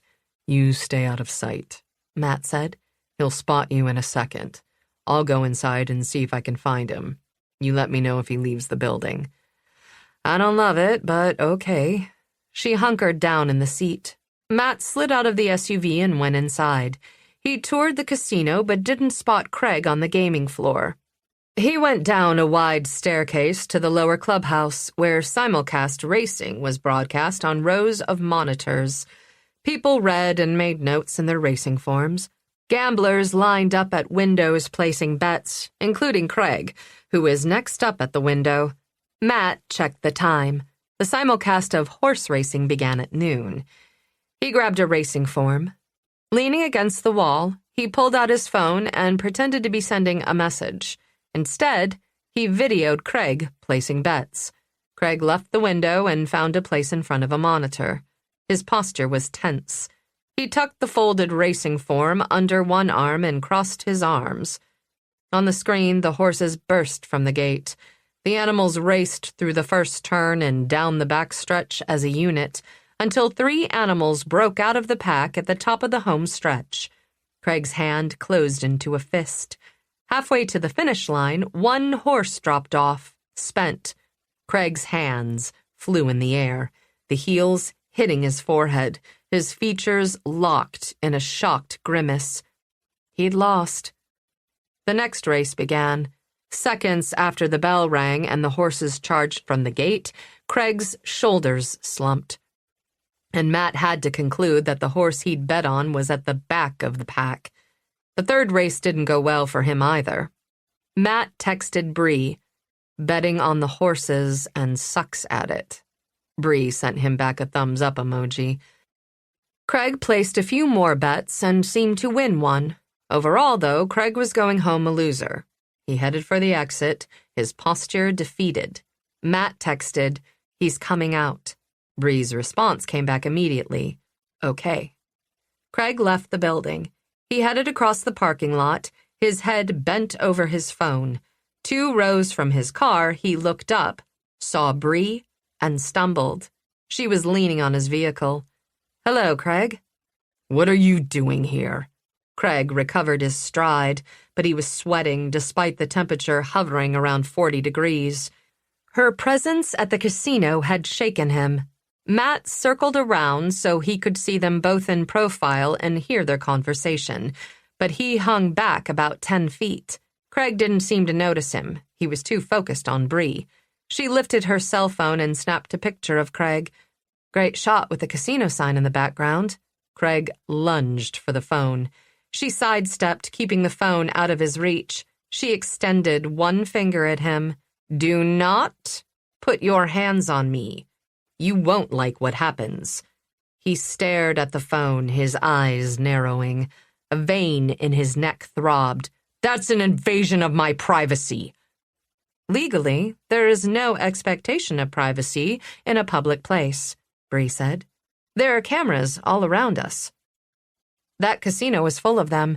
You're being filmed every time you walk into any public space. How do you think your congregation will feel about their minister gambling?" Craig said nothing. His jaw sawed back and forth. His body wasn't moving, but inside he was clearly freaking out. "Who says I was gambling? Maybe I was here to help a lost soul." "Remember those cameras I mentioned before?" "This isn't your jurisdiction. You have no authority here. Casino security would never give you copies of their surveillance videos." "But they'd give them to the Randolph County Sheriff's Department after I have a long talk with them." Matt could see Craig searching for a spin. Matt walked past him and stood with Bree. "I have a great video of you placing bets at the window." "Who are you?" Craig asked. "A friend of the family," Matt said. "But that's not important." "So, let's talk," Bree began. Craig's gaze shifted back to her. "What do you want?" "Did you kill Aaron?" Bree asked. "No!" His head reared back. "Why would I do that?" "You have a gambling problem." Bree raised a finger with each point. "Ministers don't make much money. The 2 kids would come with survivor's benefits. The church will give you a higher allowance. So, in short, money." Craig narrowed his eyes. "That's the most ridiculous thing I've ever heard." But his voice lacked fire, and his expression was tight, as something she'd said hit close to the truth. "Is it?" Bree asked. Craig took a step back and composed himself. His features transformed, the anger draining off. But underneath his new, calm demeanor, Matt could see a calculating mind. Craig was a gambler. Was he bluffing? "I have a video of you placing bets at the casino," Matt said. Craig shrugged. "So I was weak." "Men sin. It's part of being human. I'll repent. Forgiveness is there for all who seek it. I'll turn this whole experience into a sermon." Matt had no doubt Craig could spin it well. He wasn't bluffing. He knew just how far he could ride his charisma. He jabbed a finger at Bree. "Don't come at me with false accusations again. You'll be hearing from my attorney about the custody suit." He lowered his hand. His gray-blue eyes were as cold as a glacier. "Those are my children. They will be coming to live with me, and there isn't anything you can do about it." Craig turned, walked to his car, and drove away. Matt watched the car disappear onto the main road. "I thought he might cave when we caught him gambling, but I underestimated his ego." "It is massive," Bree agreed. "Look on the bright side," Matt said. "We know Craig has a gambling problem. He's probably in debt. We can take what we have to Todd. This should be enough to bring Craig in for questioning. We still have no proof that Craig and Aaron had any recent contact. Todd has been focused on people in Aaron's current life, not someone she supposedly hadn't seen in years." Bree turned to the passenger door of the SUV. "Unfortunately, now we've shown Craig our cards. We won't surprise him again. He'll be ready for us." Chapter 29. He pulled the Sig Sauer P226 from his pocket and rubbed the barrel. He'd brought his own Ruger 9mm to Justin's house that night, but when he'd seen the Sig sitting out in the open, he'd used that gun instead. It was a beautiful gun, a classic. He'd left it on the floor next to the body, hoping Justin would be blamed for Aaron's death. Unfortunately, Justin had picked it up and chased after him, a decision Justin had quickly regretted. Justin was out of action now, but that bitch was a problem. She could ruin everything. He opened his notepad and reviewed his notes. He'd been watching everyone, and his plan was falling into place. Aaron's life insurance would be the key. It was all about the money. He turned to his laptop and scrolled through the photos. She wasn't falling into line. She thought she could defy him, betray him, even. The fury that swirled inside him felt so familiar it was comforting. It was with him almost all the time now, like a friend he knew was trouble but liked hanging out with anyway. He opened the reusable nylon shopping bag from Bill's Sporting Goods and began to unload it. He lined up the boxes of bullets next to the hunting vest he'd purchased earlier in the day. He filled the pockets with ammunition and laid out his weapons. The Sig he'd taken from Justin's house and his own Ruger. He loaded both guns and the Ruger's extra magazine. Then he filled the vest pockets with bullets. A man should get what he deserved, what he'd earned, and if anything, or anyone, tried to stop him, then she should die. Chapter 30. "You didn't have to drive me," Bree said from the passenger seat of Matt's SUV. From behind the wheel, Matt glanced at her. "We promised Dana neither of us would go off on our own, right? Steph isn't going to shoot me in the middle of a busy salon," Bree said. "Jack is in there too. I know he has an alibi, but it's weak, in my opinion." "True." Bree studied the front of the salon. "I'm just going to ask her questions. I do this every day. Have some faith." He nodded. "Still, we agreed to provide cover for each other, so I'm sitting out here. Text me if anything goes sideways." In that case, Bree removed her baby Glock from her ankle holster and put it in his glove compartment. For emergency use. He nodded once, but didn't look happy. Bree glanced around the lot. Matt had parked in the rear, in the shade of a mature oak tree, and backed into the space. From here, he had a clear view of the salon, including a straight line of sight into the plate glass windows in the front of the building. She grabbed her purse and slid out of the car. She looped the crossbody strap over her head and shoulder as she crossed the lot. Inside, 4 receptionists hustled to check in a short line of clients. When it was her turn, Bree gave Dana's name, which she'd borrowed to make the appointment. A slim young woman, dressed all in black, led Bree back to the shampoo area and gave her a cape. Bree leaned back and tried to enjoy the shampoo and head massage, but her mind couldn't let go of the incident with Craig. The only ring of truth she'd heard in their entire conversation outside the casino was when he'd denied shooting her sister. Assuming for 2 seconds that Craig wasn't Aaron's killer, how was Bree going to protect the kids from him?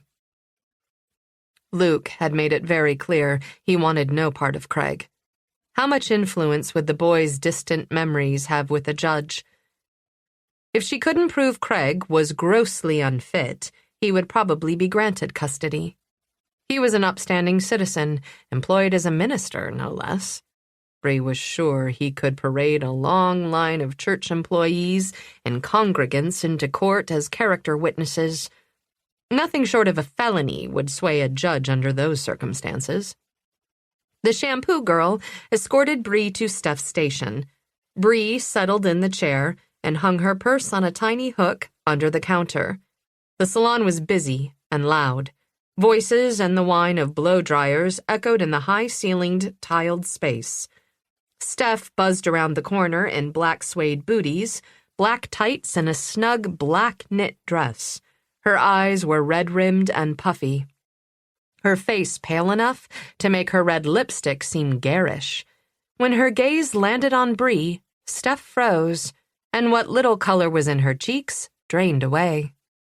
Bree had come in hoping to catch Steph in a lie, but seeing her, worry overrode her plan. Steph looked terrible. Was guilt eating her alive, or was it something else? Steph would be the worst poker player ever. A quick play of emotions crossed her face. Shock, a flash of hope, then fear. An uneasy feeling stirred in Bree's belly. She had gotten something wrong. What had she missed? Bree! Steph walked toward her, hands outstretched. I didn't know you were my client. Your name isn't on my list. Sorry about the mix-up.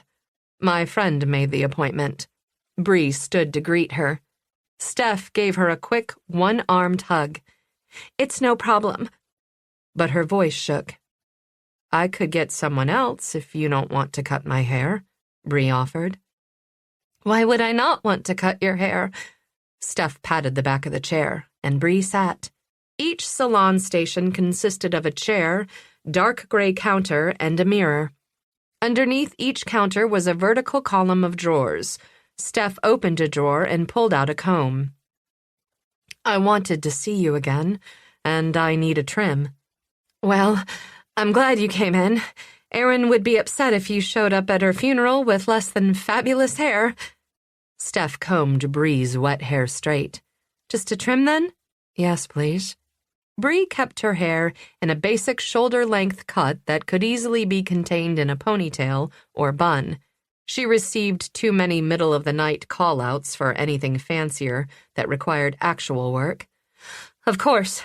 Steph opened another drawer and chose a pair of scissors with hands that trembled just enough to make Bree swallow. Whose idea had it been to question a potentially unstable woman while she was holding sharp scissors so close to Bree's throat? How are you feeling? Bree asked. Steph's mouth flattened. Okay. The morning sickness is getting better. Then why does she look like death barely warmed over? Zach seems really excited, but then he isn't the one throwing up every morning, Bree said in a light tone. At the mention of Zach's name, Steph tensed. She nicked her finger with her scissors. Blood welled from the cut. Are you okay? I'm fine. It's just a scratch. Steph smiled, but her expression was still strained. She set down her scissors, opened a drawer, and retrieved a Band-Aid. Are you upset about tomorrow? In the mirror, Bree watched her wrap the bandage around her finger.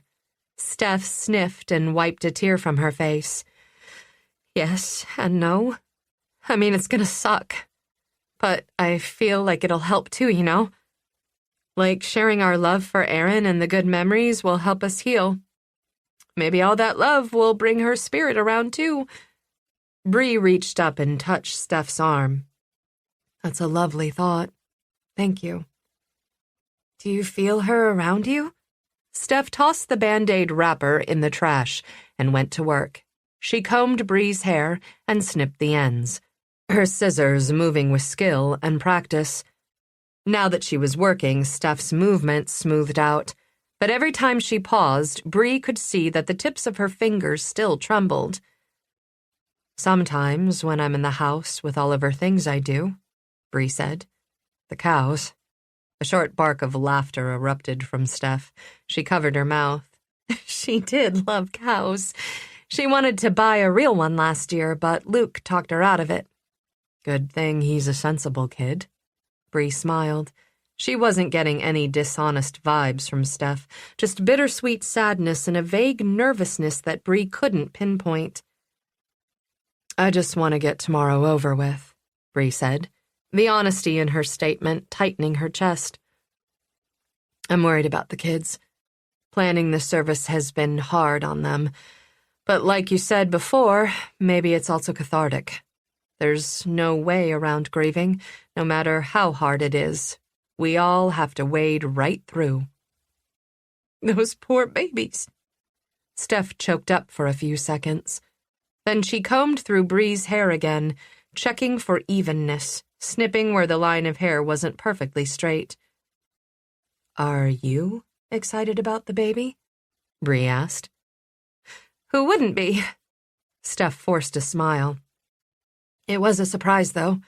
We didn't plan it, but I guess these things happen. It would be my luck to be part of the 1% who gets pregnant on birth control, right? Someone has to be the 1 in 100. Yeah." Steph's tone and demeanor set off more alarms in Bree's head. Something wasn't right, which reminded her of the call she'd come here to ask about. Steph's odd behavior had thrown Bree off her game. "I was thinking about my whole last conversation with Erin," Bree said. "We didn't talk about anything important. I don't remember if I told her I loved her.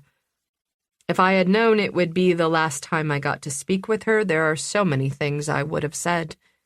Steph's eyes welled up. "Me too. I didn't even say goodbye. I was with a client and she was rushing out the door." "You didn't talk to her after work?" Steph shook her head. "I went home and took a long hot shower. I did a smoothing treatment that afternoon and the fumes made me super sick. I wanted the smell off me." "Are you sure? I saw a call from your phone to Erin's at 6 that evening." Steph set down the scissors. "That's not right. I remember Tuesday very clearly. I nearly threw up on my client." "That would not have been good." "Not at all." Steph glanced around, then reached into her pocket for her phone. "We're not allowed to have our phones out while we're working. But I don't see Jack. I'll show you." She scrolled on her phone, her face creased, her brows lowering in confusion. "I don't understand. There's a call here." She lowered the phone so Bree could see it and pointed to Erin's number. "I know I didn't make this call." Lying was stressful, and most people exhibited nervous tells, but Steph's denial sounded legitimate. "Who had access to your phone while you were showering?" Bree asked, but she already knew. Cold slid over her. "The only person who was home was—" Steph sucked in a breath. She covered her mouth with a hand. "Oh my God." Steph dropped the hairbrush. She put a hand on the counter, leaned on it, and started hyperventilating. Bree jumped to her feet and supported her other arm. "It's all right." "It's not all right," Steph gasped. "Take a deep breath and let it out slowly," Bree said. "You don't understand." Steph shook her head, but she wasn't crying. Instead, she looked horrified. "But I do," Bree said, cold sliding over her. Justin wasn't the man who was a personality chameleon like her father had been. It was Zach. Bree should have seen it. Steph's phone rang in her hand. She jumped, almost dropping it. "It's him." "Don't answer it." "I have to. He freaks out if I don't." Steph touched her cheek. Looking closer, Bree could see the faint color of a bruise bleeding through Steph's makeup. Anger surged. Bree hadn't been here when Craig had beaten her sister, but she was here now. And she would not let Zach hurt Steph again. The phone rang twice more. Steph's finger hovered over the device, fear hovering in her eyes. He's going to be mad. Does he hit you? Bree asked. Steph's gaze drifted to the floor. Yes. The phone rang again. Don't go home to him, Bree said. You deserve better. That's what Erin said. Steph sniffed. She didn't want me to go back to him, and he hadn't hit me then. She said he would. She just knew. The phone stopped ringing. Steph's hands trembled harder. You don't know what he's been like lately. Me being pregnant set him off. He's become possessive. No, obsessive. He doesn't like to let me out of his sight. He calls me every hour or two and insists I answer. He tracks my diet and my exercise. He checks my phone and online activity. She swallowed. I don't want to go home. I can't live with him, with the fear, any longer. I packed a few things in a bag this morning. I'm not going home. I'm leaving him. Where will you go? I don't know. A hotel, I guess. I have cash. Steph's phone vibrated. He's texting. He says, call me right now. Ignore him. I can't. I have to talk to him or he'll know something's up. He'll know I'm leaving him. He has a gun. The little color in Steph's face drained away. Bree took Steph by the shoulders. Why would he have called Erin Tuesday night? I don't know. Bree didn't like the hunch swirling in her gut. Would Zach have any reason to kill Erin? Panic scurried in Steph's eyes. No, he couldn't have. She didn't say wouldn't have. The phone rang again. Steph answered, her voice artificially high. Hey, babe. You didn't answer my call. Zach's voice was loud enough for Bree to hear him. I told you what would happen if you ignored me. I'm sorry. I just saw your call. I was in the bathroom. You know I have to pee all the time these days. Steph spoke too fast, her words stumbling over each other. That's bullshit. His tone was angry cold. Who are you with? A client? Who? Steph's eyes went helplessly wide, and she looked as if she was going to break down. No one you know. You're lying. Who are you with? Zach screamed the last word. Bree wanted to rip the phone away and yell back at the bastard. Her name is Dana. Tears poured from Steph's eyes. You don't know her. I know you're lying. I saw Erin's sister go into the salon, and I know you packed some of your stuff this morning. I told you I'd never let you go. The line went dead. Steph stared at the phone. She lifted her gaze to Bree's. The shaking started in her hands and spread through her body until she could barely stand. Her already pale face turned the color of old snow. Her knees buckled. Bree ripped off the plastic cape and steered Steph into the chair. Take a deep breath and hold it. That's it. Now exhale, nice and slow. She coached her through a few more breaths, not speaking again until she was sure Steph wasn't going to hyperventilate or faint. It's going to be all right, Bree said. It isn't. It really isn't. You don't know him. Steph leaned forward, her hands curled protectively around her belly, shaking her head over and over. It doesn't matter. Bree crouched to her level. Look at me. Steph lifted her eyes. Bree said, I'm going to protect you. Steph's phone beeped 3 times in rapid succession. They both looked at the screen. 3 messages from Zach appeared. I warned you. All your fault. You are dead. Chapter 31. Matt jerked straight. Through the windshield, he watched a car pull up to the curb in front of the salon. Zach Wallace stepped out of the driver's side. Dressed in jeans, a red and black flannel shirt, and a hunting vest, he stood next to his car for a few seconds, staring at the salon. Then he closed the door and walked around the front of his vehicle. His gait was shaky, and he was so focused on the building that he stumbled over the curb. His presence shouldn't have raised any flags. Zach's wife worked inside. He could be stopping for any reason. She could have called him. She could have left something at home that she needed. Maybe he just wanted to see her for another reason. But Zach's posture, his stiffness, sent Matt's balls crawling into his body. Instinct pulled him out of his SUV. As Zach turned to open the door to the salon, Matt spotted 2 guns tucked into the waistband of his pants. Matt reached back inside his vehicle and collected Bree's handgun from the glove compartment. Running toward the building, he pulled out his phone and pressed buttons. He sent Bree a quick text. Zach coming in armed. Then called 911. "What is your emergency?" the dispatcher asked. An armed man just walked into Halo Salon and Spa.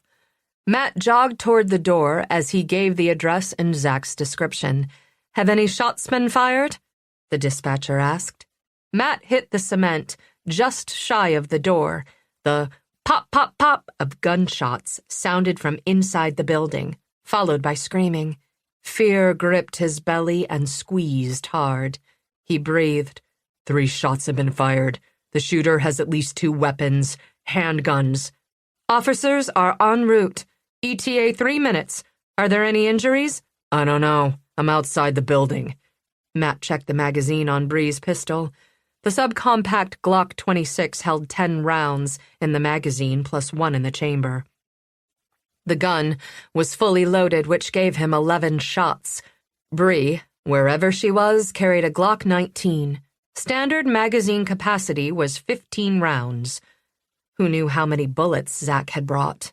His hunting vest was designed to carry extra ammunition. Matt and Bree could be outgunned. Every shot had to count, which meant Matt would have to get close. "I'm going in.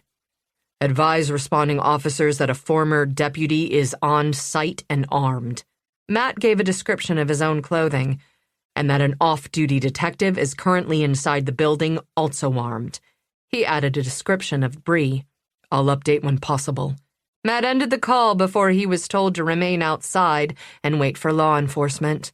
He lowered his phone. Bree had not responded to his text. Most active shooter incidents were over in 4 minutes. Every second that passed could result in another innocent victim. There was no way Matt was waiting, letting people get shot when he could potentially intervene, even if he could be shot by Zach or friendly fire. His hand ached as he remembered the bullet piercing it. He made a fist and released it. His heart shifted into high gear as he approached the building. He cupped a hand over his eyes and peered through the glass. Zach wasn't in sight. Matt tried the door, but it was locked. People were on the floor in the lobby, huddling together and crying. Matt knocked on the door, but no one could hear him over the screaming. He ran around the corner of the building and along the side wall toward the employee entrance. He hoped the door wasn't locked from the inside. The door flew open and a woman burst out, her eyes wide with panic. Matt caught the door before it closed and quietly slipped inside. Cracking the interior door, he paused for 3 breaths to listen. 2 more gunshots sounded from inside. People screamed. A man shouted, "Get down! On the floor! Do it now!" He yelled something else, but Matt couldn't make out the words. Matt went into the hallway. A woman ran, sobbing, toward him. He grabbed her by the arm and pushed her toward the exit. As she ran to safety, he walked toward the gunfire. 2 out. But how many people are inside? Matt's pulse scrambled as he moved down the hall. He passed the room with the big chairs and foot baths. 3 women crouched behind a partial wall. One screamed as she caught sight of Matt with his pistol. He put a finger on his lips and pointed them toward the side exit, but he couldn't stop to make sure they got out. Realizing he wasn't the shooter, the women ran down the hall toward the door where Matt had come in. 2 of them were barefoot. More screaming. 2 more gunshots from the main salon area. "Do it!" the man yelled. A woman sobbed. "No, no, please!" 2 more shots rang out. "Oh my God! Oh my God! Oh my God!" a woman cried. Matt smelled smoke. The fire alarm went off, screeching like a billion cicadas playing through concert speakers. At the end of the hallway, Matt paused, but there was no way to hear the shooter now. The fire alarms blocked out all other sounds. In the main salon and nail area, the fire sprinklers turned on. After an initial sputter, water rained down. He peered around the corner. Smoke hovered over the nail stations. Above a pile of smoldering debris, the fire sprinklers had extinguished. His gaze swept over a dozen women crouching on the floor behind the shampoo sinks. Matt could only see 80% of the main room. The tall mirrors facing each chair blocked his view. But if Zach was behind one of the stations, the women would be focused on him. Instead, they were hiding under counters and behind wheeled carts, as if that would help them. Above their heads, water poured down, landing on live electrical appliances. Electrical cords trailed into the puddling water. He hoped a breaker tripped before someone was electrocuted. He looked for Bree.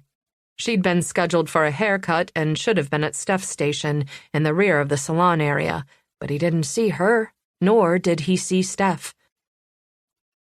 Matt reviewed the floor plan of the salon in his head. He'd been inside the building only once, when he and Bree had interviewed Jack Halo. Most of the first floor was comprised of the hairstyling section. To the left, about 20 stations were lined up in front of a row of sinks. The fingernail area was off to the right, along with the semi-private room for doing toenails that he'd already passed. In the back of the salon were private rooms for other treatments. Upstairs held office space and more private rooms. In addition to the spiral staircase, stairwells flanked the building on each side at the rear corners. Crouching, Matt eased around the corner and crept along the wall until he could see the lobby. Salon employees were dressed in all black. Behind the reception desk, one female employee lay on her back, bleeding heavily from an abdominal wound. Matt recognized her as the receptionist who had greeted him and Bree when they'd interviewed Jack. Another employee knelt next to her, trying to staunch her wound with a folded towel. A few feet away, a female client sprawled on the floor, arms and legs akimbo. Matt didn't need to check her pulse to know she was dead. Red bloomed across her white sweater. Her eyes stared right at Matt, but she didn't see him. A young man in a black logo t-shirt and black skinny jeans held her hand. His own hands were covered in blood, as if he'd tried to stop the bleeding. Around him, the accumulating water turned pink as it mixed with the blood. Matt wanted to stop and help. He'd been trained in advanced first aid, but he needed to keep going. He needed to find Zach and stop him before more people were hurt or killed. And he needed to find Bree. Where was she? His gaze snapped back to the woman with the belly wound. She was going to bleed to death, too, if she didn't get medical help quickly. Damn it. The woman staunching her wound wasn't big enough to carry her outside, but she and the man crying over the dead woman could do it together. Matt eyed the glass door on the other side of the lobby. The key was still in the lock.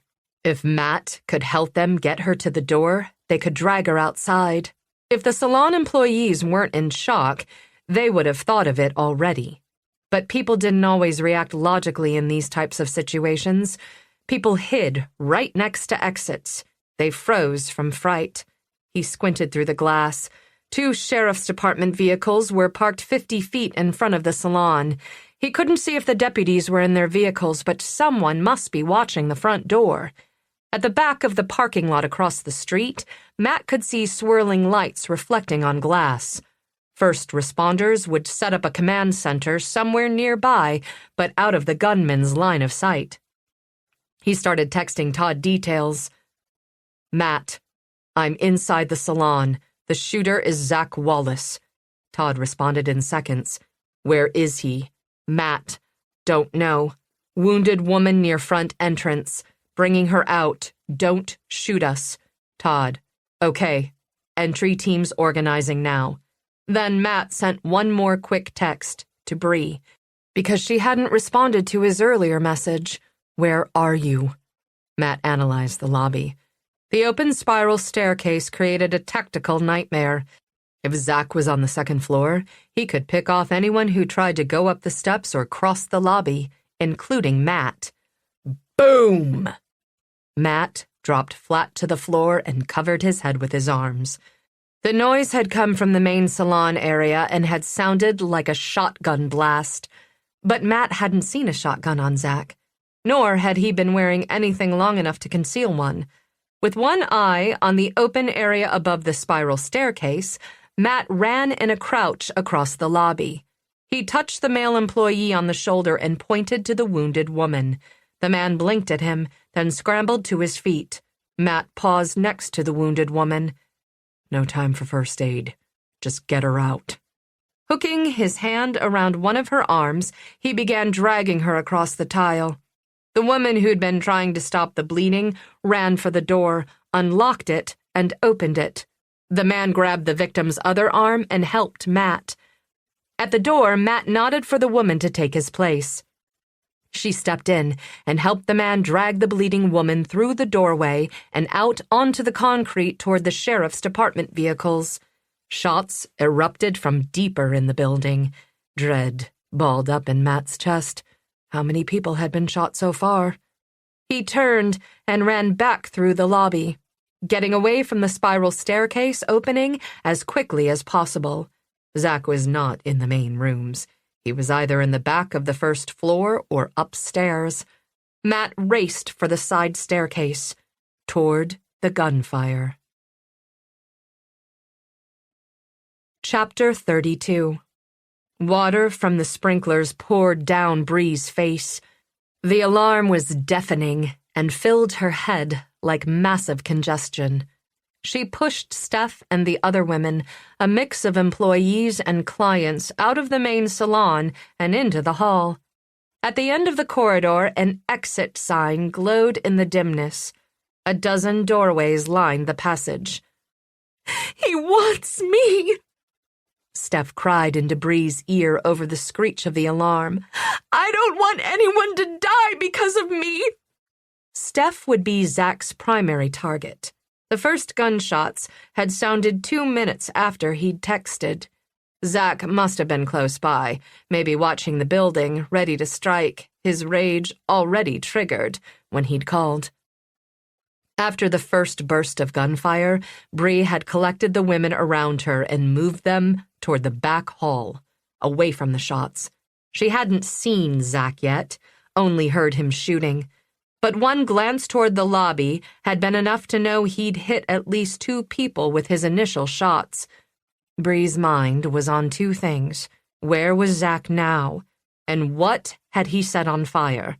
She scanned the room. Smoke and the noxious fumes of burned plastic and toxic chemicals fouled her nose. They passed a treatment room. Bree glanced through the doorway. Her gaze swept over the furniture. The treatment table was made of wood with fat, square legs and drawers underneath a padded top. It looked heavy. The women could barricade themselves inside a room if necessary. Bullets would cut right through the wall board and hollow door, but at least they wouldn't be visible targets. Bree leaned close to Steph's ear and shouted, "Head for the exit. If he cuts you off and you can't get out, barricade yourselves in a room." Gun in hand, Bree headed in the opposite direction, toward the last gunshots she'd heard. "But," Steph protested. Bree pointed at her. "Do it!" The fewer people inside the building, the better. They couldn't help. and their presence would give Zach leverage. He could take hostages, and he'd already shown he was in a killing mood. Bree glanced back. Steph stared, her hands clenched at her sides as the other women began pulling her toward the exit. Bree turned away before Steph could argue. The salon had been busy. There were more women still in the building, no doubt hiding. Bree needed to find and stop Zach. As she moved down the hall, the lights flickered and the power went out. The hallway went dark. The corridor was an interior one with no windows. Bree could barely see.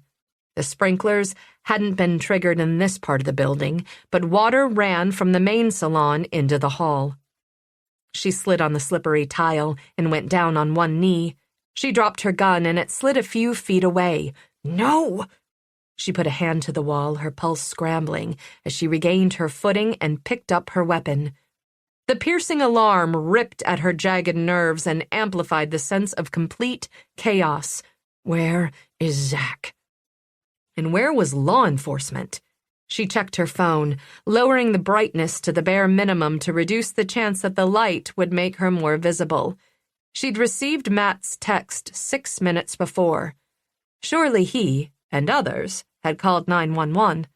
The sheriff's department would be the first responders, followed by cars from surrounding communities and state police. Law enforcement should be outside the building organizing their entry. Would they wait to set up a command center? Call in a nearby SWAT unit?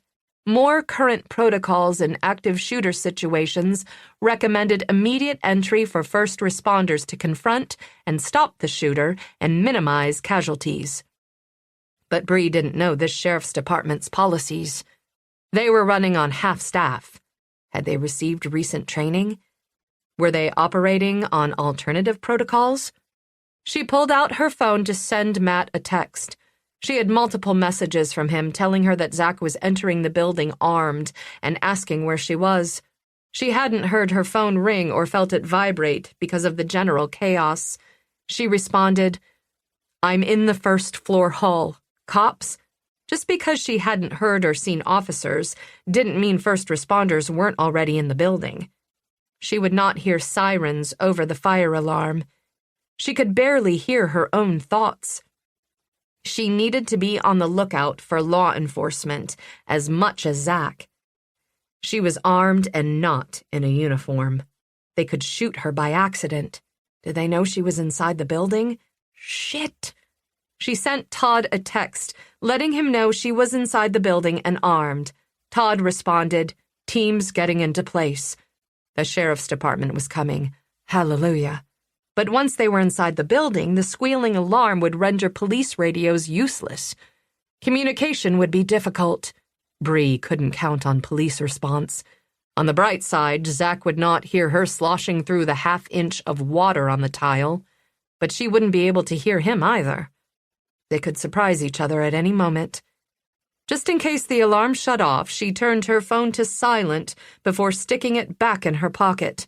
Then she crept down the dim corridor into the main salon. The sprinklers continued to run, soaking everything, including Bree, as she moved into the big room. Boom! She jumped. That was the second loud blast she'd heard. What was it? Explosion? Shotgun?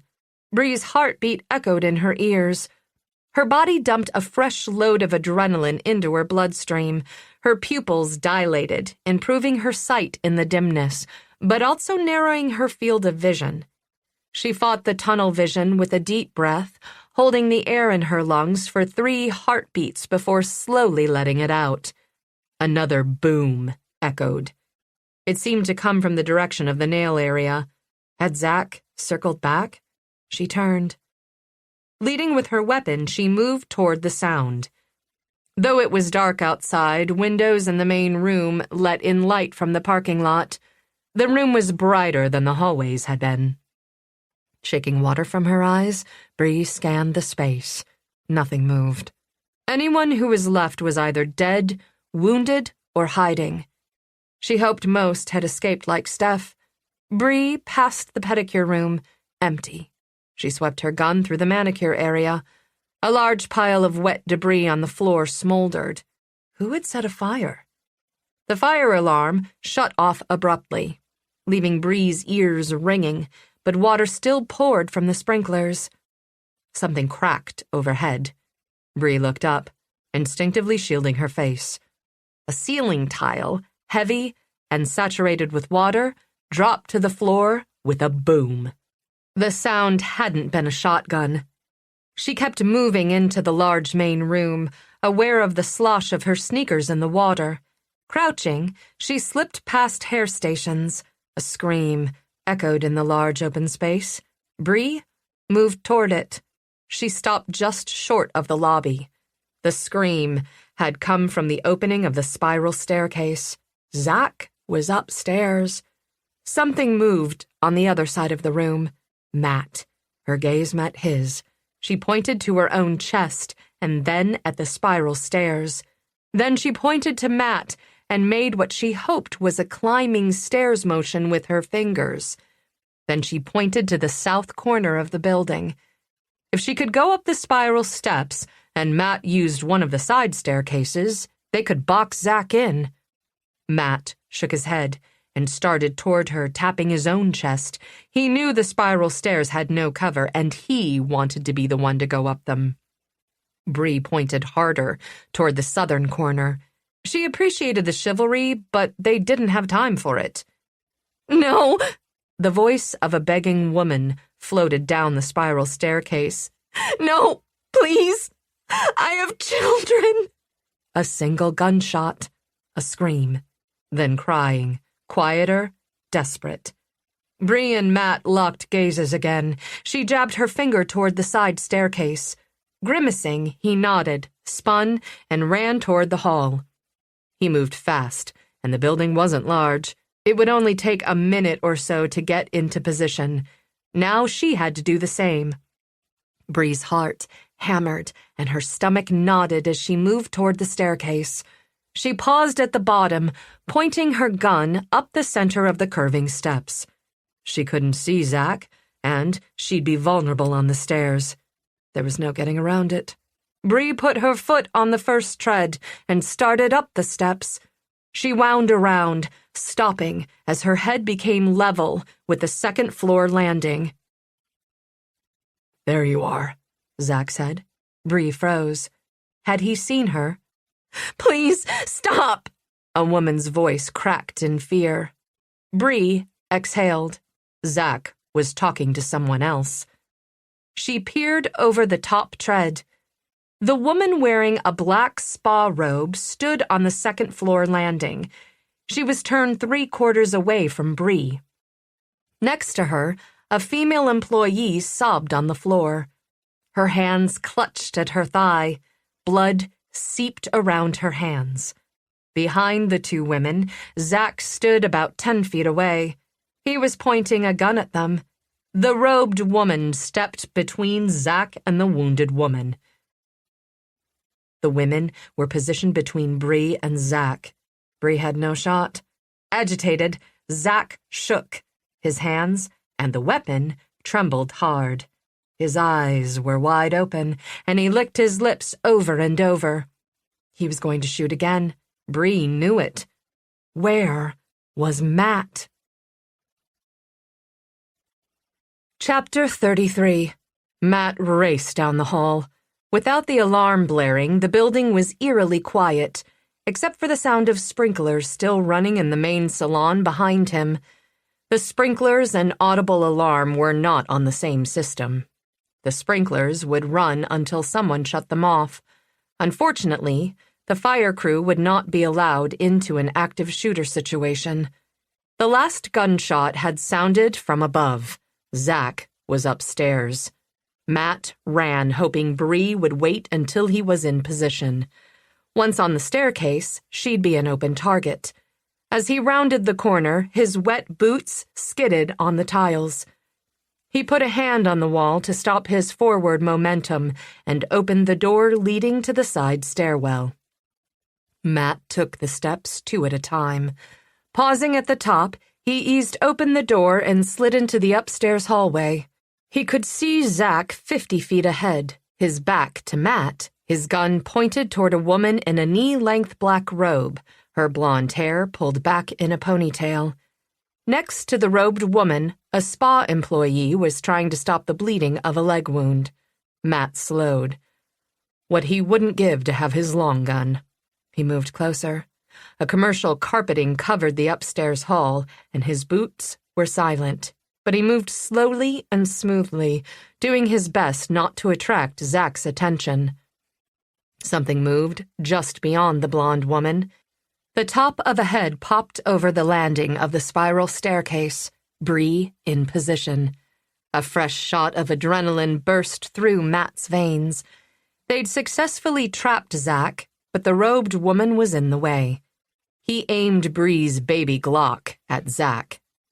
But the distance was still too great. He could not shoot Zach without endangering the woman.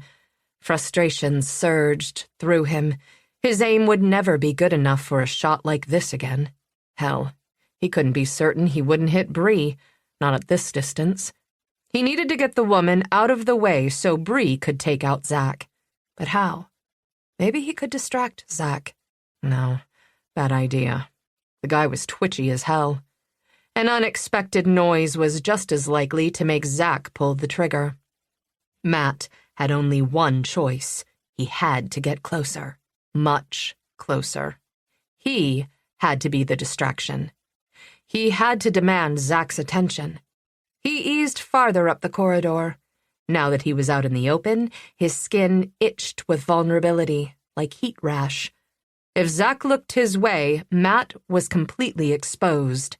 Zach could shoot at him, and Matt couldn't even return fire for fear of hitting an innocent bystander. Zach walked toward the woman, his gait unsteady. He grabbed her by the ponytail and shoved the gun into the soft flesh under her chin. Was he deciding whether or not to kill her? Or was he dragging out the moment to make her suffer? Was he losing his shit and no longer thinking at all? Didn't matter. Matt couldn't let her die. Matt called out, "Drop the gun!" Zach's gun swung away from the woman and toward Matt. Zach released the woman and fired. Matt dove for the floor, shoulder rolling into an open doorway. The bullet hit the doorframe and wood splintered. Matt landed on his feet and returned to the doorway, peering around the frame. Zach had turned his back on the robed woman. "I'm going to kill you!"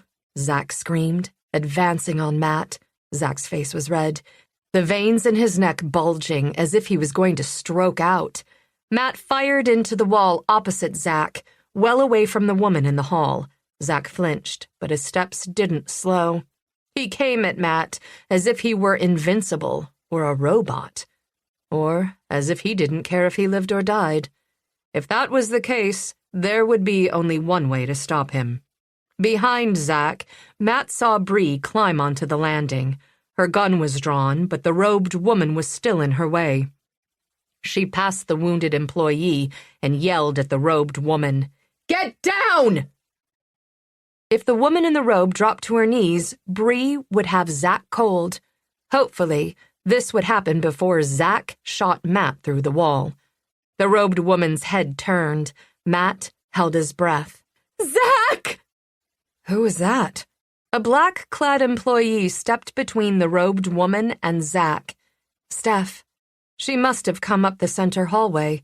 No doubt her intentions were to save her coworker, but she'd just fucked up everything. "Please, don't hurt anyone else," Steph said, her words shaky. "I'll do whatever you want." Her hands were raised, the palms toward Zach in surrender. She was clearly intent on de-escalating Zach, but she'd probably just signed her own death certificate. Chapter 34. Steph. Bree's heart compressed. Instead of leaving or hiding with the others, Steph had come looking for her husband. Kudos for her courage and loyalty, but shit. 3 more seconds and Bree would have put him down. Now they were back in the same situation with Steph between Bree and Zach. "Please don't shoot me," Steph said. "I'm carrying our baby. Your baby." It's probably not even mine. Zach put his back to the wall. He pulled a second gun from his waistband and pointed it at his wife. The first he kept aimed at Matt. I never cheated on you, Steph said. Ever. He shook his head. You lie. No. Of course it's your baby, Zach, Steph said, her voice both terrified and hurt. How could you think anything else? Because you lied to me. Zach's tone was flat. No, Steph said. Never. Quiet, stretched time for a few seconds. I don't believe you. Zach's voice and his aim wavered. You packed your shit before you went to work this morning. You're leaving me. An honest wife doesn't do that. I was leaving you because you scared me. And I want to protect our baby. Desolation and hopelessness edged Steph's comment. I can't change the fact that you don't trust me. I've never been unfaithful to you. I've loved you from the very first moment we met. We had something special. But you let your unfounded jealousy come between us. You cheated. His face and tone were emotionless. No, Zach. I never did.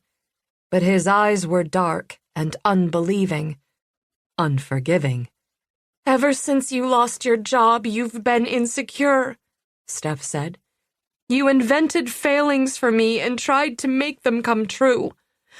I've done everything I can think of to make you happy. I don't know what else to do.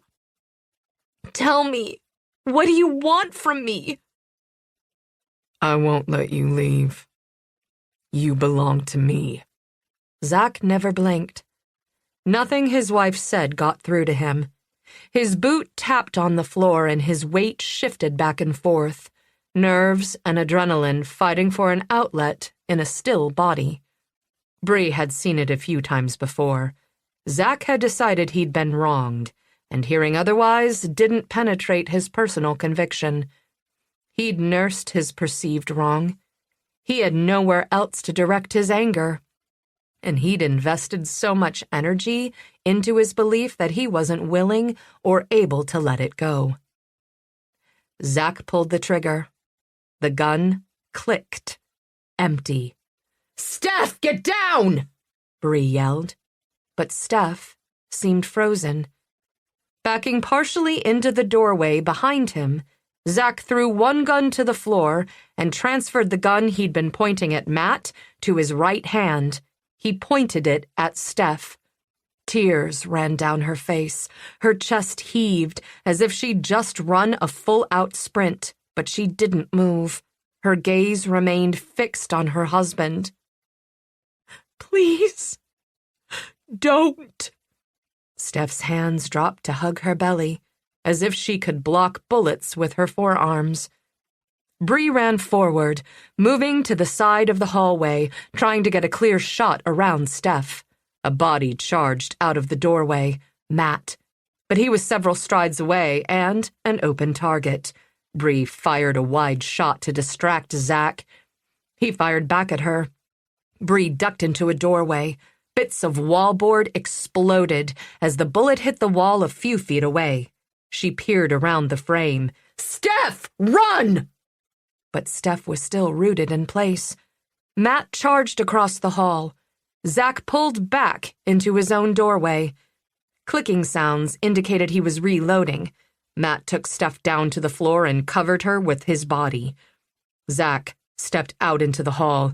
He swung his gun arm in an arc toward Matt and Steph. The muzzle dropped toward his targets on the floor. Bree cleared the doorway, leveled her weapon, and fired at him. 3 shots hit him in rapid succession. 3 spots of blood bloomed on his chest. Drop the gun! Bree yelled. Instead, he raised his weapon and brought it around toward her. She fired again, the 4th shot landing in the dead center of his chest. He went down to his knees. The gun dropped from his hand. Bree leaped forward and kicked the weapon away. She moved to the first gun he'd thrown away and kicked that down the hall as well. His vest was bulky, with large pockets. She couldn't tell if he had any additional weapons. She eased closer and pointed the gun at his face. "Show me your hands!" She didn't think he was dead. The bad guys only died instantaneously on TV, and she'd seen men survive multiple bullet wounds. "Show me your hands!" she yelled again. "Police!" Sheriff's deputies carrying riot shields and AR-15s appeared at each end of the hallway. Another team approached from the center corridor. "Off-duty police officer!" Bree lowered her gun and backed away, but she didn't set it down where Zach could reach it. He'd killed at least one woman and shot, at minimum, 2 more. He'd fired at his own pregnant wife. She had no doubt if he was still breathing, he'd try to shoot someone else. She let her gun dangle, her finger in the trigger guard. She raised her other hand in a classic surrender position. The deputy swarmed her. Bree released her weapon and let herself be handcuffed. She expected it. Standard procedure was to secure everyone involved, especially the armed people, and sort them out later. Down the hall, Matt and the 3 women were being taken over by another team of deputies. Bree could hear the disbelief in Steph's voice over the sound of a dozen deputies and from 20 feet away. "He pulled the trigger," Steph said. "If the gun hadn't been empty, he would have killed me." Her hands cradled her belly. "He would have killed his own child." Bree sat on the floor as instructed. She'd killed a man, something she'd never done in more than a dozen years on the Philadelphia PD. She would feel the impact of being the one to pull the trigger tomorrow. She had no doubt that taking a life would profoundly change her. But for today, she'd grieve those Zach Wallace had killed, and she'd be grateful Steph, her baby, Matt, and Bree had all made it out of the incident alive. Chapter 35. Within an hour, Matt followed the sheriff's department vehicles to the Wallace property. Lights swirled and sirens blared as they drove to the gray saltbox-style house. They parked in front of the detached garage and workshop. Matt and Bree leaped from the SUV and followed the deputies. Todd had wanted them to go to the sheriff's station and wait to be interviewed, but Matt had refused. Justin was probably dead, but Matt needed to know. "Check the garage and workshop," Matt shouted. Steph hadn't seen Justin anywhere on the property, but she hadn't been in Zach's workshop in months because the sawdust smell had been making her nauseated. She didn't even have a key to the building. Todd gestured for them to hold up, and Matt and Bree reluctantly fell back while the deputies used a battering ram to open the side door on the garage. 2 minutes later, they emerged. "It's clear," Todd yelled. He and his men ran for the shop. Staring at the building, Matt propped a hand on his hip and rubbed his face. "If he's alive, he has to be in there." What were the chances? Bree took his hand. "You'll know in a minute." "I should be in there. Zach is dead. He's no longer a threat." "You know this is how it has to be." She gave his hand a squeeze. There could be booby traps. Matt was more worried about a dead body. The deputy used the battering ram again. The workshop door flew open, and they filed inside. "He's here!" one of them shouted. A few sweaty minutes later, Todd leaned out of the doorway. "Matt!" Matt ran inside, past cabinets, workbenches, machinery, and raw boards. In the back of the space, Justin lay on a pallet made out of folded blankets. One wrist was attached to a metal beam by a chain and handcuff. Blood saturated the shoulder of his shirt. His eyes were open, but his skin was pale gray. His eye sockets were sunken, and feverish spots colored his cheekbones. Relieved, Matt rushed to his friend's side. "I can't believe you're alive." It was a freaking miracle. Justin had been shot a week ago and hadn't received medical care. His wound was probably infected. Me either. Don't want to be. Not without Aaron. His face was tortured by pain that went deeper than physical, and he wouldn't look at Matt. Matt dropped to one knee beside Todd, who was unlocking the handcuff. Matt took his friend's hand. You're okay. We've got you. Justin's eyes weren't focused on Matt. You killed her. There wasn't anything I could do. She died in my arms. His voice sounded almost detached. I'm sorry, Matt said. Justin didn't seem to hear him. He used my dad's gun. I'd left it on the dresser. I heard the shot from the shower. I ran out. She was on the floor. He blinked a few times, as if clearing a vision only he could see. I heard an engine outside and took Aaron's keys. The gun was a few feet away. I picked it up, put on clothes, and ran after him. There was a truck driving away. I followed it. He grabbed at Matt's arm. I was gonna kill Matt. I was. I know. Matt didn't know what to say. Justin continued. He drove out of town and stopped near the big farm, the one with the hay rides and shit. Empire Acres, Matt said. Yeah. I thought I was being smart. I hung back where I didn't think he saw me. I was gonna sneak up on him, but he shot me before I could shoot him. He threw me in the back of Aaron's truck and brought me here. Justin's breaths quickened. I wanted to die. It's all my fault. I left the gun out. Justin sobbed. The sorrow and regret emanating from him was as palpable as a cold mist. Aaron is dead because of me. No, man, that's not true.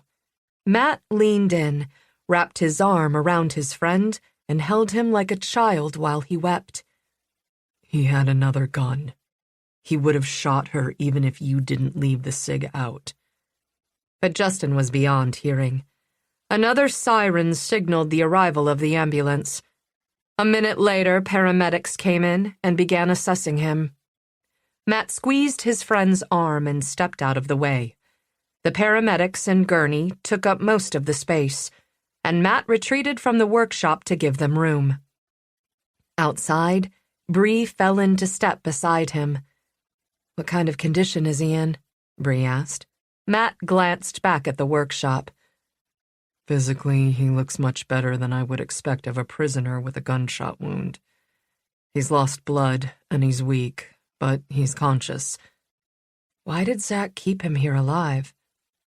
So many questions. Matt handed her the keys to his SUV.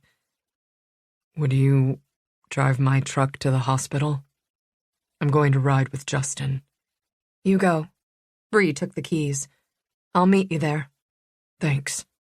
Matt headed back toward the workshop. Justin was alive, but his emotional state was precarious. Maybe survival wasn't everything. Chapter 36. Tuesday afternoon, Bree shook another hand. The line of people paying their respects seemed to go on forever. The memorial service had been quick. People had gathered around the photo collage and shared memories. Bree had given the eulogy, just long enough to make the kids happy. She barely remembered it. Tears had blurred her vision and constricted her vocal cords, but she'd gotten through it. Great eulogy, a stranger said. Bree nodded. Thank you for coming. How many times had she said those words today? She was operating on autopilot. Her mouth and body were doing what needed to be done, but her mind had shut down. Her grief was overwhelming, and she hadn't had time to process yesterday's shooting. She looked for the kids. Luke and Kayla stood in the back of the room with Adam, all three of them avoiding the crowd and looking as exhausted as Bree felt. Grief clung to them all like a virus. Dana hovered next to them, on guard. Matt was not in sight. Bree had asked him to cover the entrance. Under no circumstances was Craig permitted to enter. Bree would not allow him to ambush Luke and Kayla at their most vulnerable moment. She had arranged for the funeral home to serve coffee in a separate room after the service. Strangers were not invited back to the house. The kids had had enough. Bree wanted to sleep for a week, but tomorrow she had to be at the sheriff's station for an interview. She'd given an initial statement, but Todd had follow-up questions. Since Zach was dead and there were no charges to be considered, Todd had given Bree today to grieve her sister. Bree shook another hand. Jack Halo. She was surprised he was there. She'd thought he would have been busy with the aftermath today. So sorry for your loss. Jack enveloped Bree's hand between both of his own. Bree suppressed the urge to punch him. She gritted her teeth. Thank you for coming. Of course I came. Aaron will be missed. Because he'd have to find a new target for his unwanted affections? Bree wanted to threaten him, but maybe it was better not to give anything away at this time. But she did squeeze his fingers just a little too hard. Thank you for everything you did yesterday. Jack hadn't been at the salon during the shooting and had arrived after it was all over. One innocent person had died, and another 5 had been wounded. It could have been much worse if you hadn't been there. Bree nodded. She forced herself to be civil, but friendly was not going to happen. Not with the man who'd harassed her sister. His salon wouldn't be operating for some time. The sprinkler system had caused extensive water damage. Until the salon reopened, he wouldn't have the opportunity to abuse his female employees. Wincing, he released her. With a tight smile, Bree moved on to the next guest, but she would not forget about Jack and how he had treated her sister. Bree had a blackmailer to deal with as well. She considered Craig the most likely suspect, but she couldn't prove it. They'd found no evidence at Zach's that it had been him. 2 people had been missing from the funeral. Justin was still in the hospital, undergoing surgery. Bree was relieved that he was alive and innocent. She had dreaded giving the kids any more bad news. Steph had said her presence would shift the focus of attention to her, rather than where it belonged, on Aaron and her life. Bree suspected Steph didn't want to face the kids, not after her husband had killed their mother. She doubted they would blame Steph, but they needed time to come to terms with everything that had happened. Steph's presence would have been too much. 2 hours later, Bree opened the door to her sister's house. Dana, Luke, and Adam filed inside. Matt had gone directly from the funeral home to the hospital to see Justin. Adam carried a sleeping Kayla over his shoulder. Her eyes opened as he eased her onto the couch. "Can we watch a movie?" she asked. "Sure." He sat next to her and turned on the TV. Luke dropped down next to them. Dana headed for the kitchen. "I'll start the oven." "No rush," Bree said. "I'm not hungry." Dana waved her off. "None of you ate this morning." She'd put together some sort of casserole before they'd left the funeral home. Equally exhausted and restless, Bree went into the kitchen. She wanted to sleep, but she knew she wouldn't be able to close her eyes. While Dana unwrapped her casserole, Bree opened a canister of coffee. "Let me get that." Dana herded her away. "Your coffee is bitter." How complicated is adding water and grounds to a machine? Bree moved to the window, staring outside. There were no houses or people in sight. The horses grazed in the pasture. Light snow drifted down peaceful and quiet. A fresh inch had already accumulated, but the horses didn't seem to mind. Bree sank into a kitchen chair. She watched the scene for a few minutes with Dana bustling around behind her. the kitchen smelling like a home-cooked meal in the making. Dana set a cup of coffee in front of her. "Thanks." Bree tasted the coffee. It was better than hers. "You know what?" "What?" Dana slid her casserole into the oven. "I could live here." Bree sipped her coffee. "When I first came back, I didn't think I could. I always thought this town was tainted for me. Too many memories of my parents and their deaths. But it's not. I don't think it matters where I am. Those memories are part of me. They will always be with me." If Bree were being completely honest, maybe being in Gray's Hollow had forced her to make a peace of sorts with her past. "Also, I have too many current issues to worry about something that happened in 1993. "Have you seen the timer?" Dana closed one drawer and opened another. "No. How long do you need?" 40 minutes. Bree set a timer on her phone. "Is it 4 o'clock? She glanced up at the cow clock on the wall. The hands were stuck in the 2:30 position. She went to the wall and removed the clock from its hook. After setting it on the counter, she turned it over, looking for the battery. This is weird. The design was just a frame with clock hands mounted on a drawing of a cow. In the center of the back was a plastic box about 2 inches square, containing the actual clock mechanism with a compartment for a AA battery. An envelope was taped to the back of the clock. Dana looked over her shoulder. "Erin had a hidey hole?" "Looks like she did." Bree carefully removed the envelope. She opened it and removed a stack of $20 bills. Bree thumbed through the stack. "Looks like $200. "She had a rainy day fund." Dana pointed to the envelope. "There's something else inside." Bree turned the envelope over. A mini SD memory card fell to the counter. "Let me get my computer. I'm pretty sure I saw an SD adapter in the desk drawer." Bree walked to the office for her laptop. Kayla, Luke, and Adam were all asleep on the sofa as she passed. She booted up the computer as she returned to the kitchen and finished her coffee until the screen came to life. Then she connected the adapter to the laptop and inserted the SD card. But when she accessed the SD card, instead of photos, 2 audio recording files appeared on the screen. Bree clicked on the first one. "Here it is," Erin said on the recording. The sound of her voice brought tears to Bree's eyes. Paper rustled. Bree recognized Craig's voice with his very first word. "Is it all here?" Craig asked. "It's all I can get today," Erin said. "I already gave you thousands of dollars. My savings are gone." "It'll do for now." "I don't have any more money, Craig."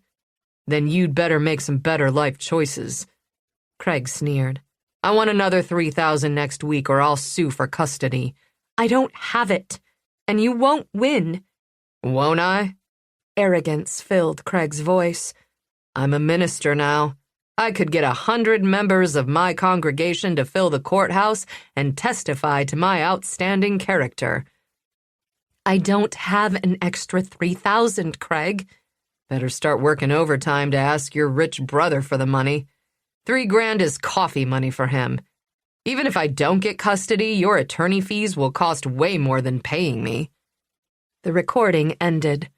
Anger stirred red hot in Bree's belly. She'd suspected Craig, but hearing him threaten Erin made her want to hunt him down and make him pay that very moment. Patience. Dana and Bree shared a look. Bree shifted her anger to make room for some hope. With real evidence, Craig could face felony charges, and it was unlikely that he'd be given custody of the kids. Even he couldn't smooth talk his way out of extortion. I'm almost afraid to listen to the next one. Bree clicked play. "I'm done with this, Craig." Erin's voice sounded firm. "This is the last payment. Take it and go away." "You aren't making the rules," Craig said. I think you're wrong about that. A click sounded. Then the first recording played. Craig exploded. You fucking— This proves you were blackmailing me, Aaron interrupted. I hear the courts frown on using your own children for leverage and financial gain. Fabric rustled. Let go of me, Aaron said. Give me that recording, bitch. I made copies. That's why I didn't play it for you last time. A few seconds of silence ticked by while Craig processed Aaron's statement. If you play that for anyone, he said. You'll do what? Aaron's voice sharpened. Stay away from me and my kids, or I swear I will march right down to your church and play this in the middle of your Sunday sermon. We are a long way from being done. Craig's tone went full-on menacing. Then, recording number 2 ended. Do you think he continued to harass and threaten her? Dana asked. Bree checked the date on the recording. The file was dated the Tuesday before Aaron was killed. I do. He backed off, but not down. Bree paced from one end of the kitchen to the other. Knowing Craig, he thought of an angle to work. Her call to me came on the following Tuesday, Craig's next day off. I suspect his continued harassment is what she called me about. She would go to Adam for money, but if she felt like she was in physical danger, she would turn to me. What are you going to do? Oh, I'm going to fry his ass. Bree rubbed her hands together. She felt almost gleeful. Most important, the kids should be safe with Bree now. But secondly, Bree wanted Craig to get what he deserved. He'd treated Aaron like dirt since she was a teenager. I'll call Todd. Extortion is a felony in New York State, but he'd have to convince the DA to file charges. Bree pulled out her phone. Looks like I'll be moving up here after all. The grief she'd been saddled with all day lifted, just a little. Yeah. Family courts frown on dads who extort money from moms. Dana glanced around. Let me know if you need live-in childcare, or a personal chef or whatever. You would want to move up here? The fresh air is nice, Dana said. I woke up at 5 this morning. Do you know what I did? No. Nothing. And it was beautiful. Dana lifted a cookbook from the table. I read some recipes. I drank coffee. I watched a squirrel in the yard. And you'd be content with that? 'Cause I'm going to need a job. I could use the help with the kids. Dana nodded. Yeah, I'd be cool living here. I've been working with death and violence for almost 30 years. Peace and quiet is exactly what I need right now. She pointed to the audio recording. A little revenge would be pure icing. Chapter 37. Matt leaned his forearms on the conference room table in the sheriff's office. He'd finished his interview. Bree was currently in the next room being questioned. As soon as she was done, Todd promised to talk to them both together. The door opened, and Bree came in carrying a bottle of water. She dropped into the chair next to him. How is Justin? I haven't seen him today. When I stopped to see him last night, he was still pretty out of it from the anesthesia. But yesterday's surgery went well. That's good, right? Yeah. I'll go to the hospital when we're finished here. Matt was more worried about Justin's mental and emotional scars. She reached across the table and gave his hand a quick squeeze. They'd saved Justin's life, but he was going to need help to rebuild it. Matt would be there for him. Todd came in and closed the door behind him. He had a manila file tucked under one arm and a mug of coffee in the other. Thanks for your time. Todd sat across from them and opened his notebook. First of all, we want to thank you. Without the two of you, Zach would have kept going. He still had more than 30 rounds of ammunition on his person when he died.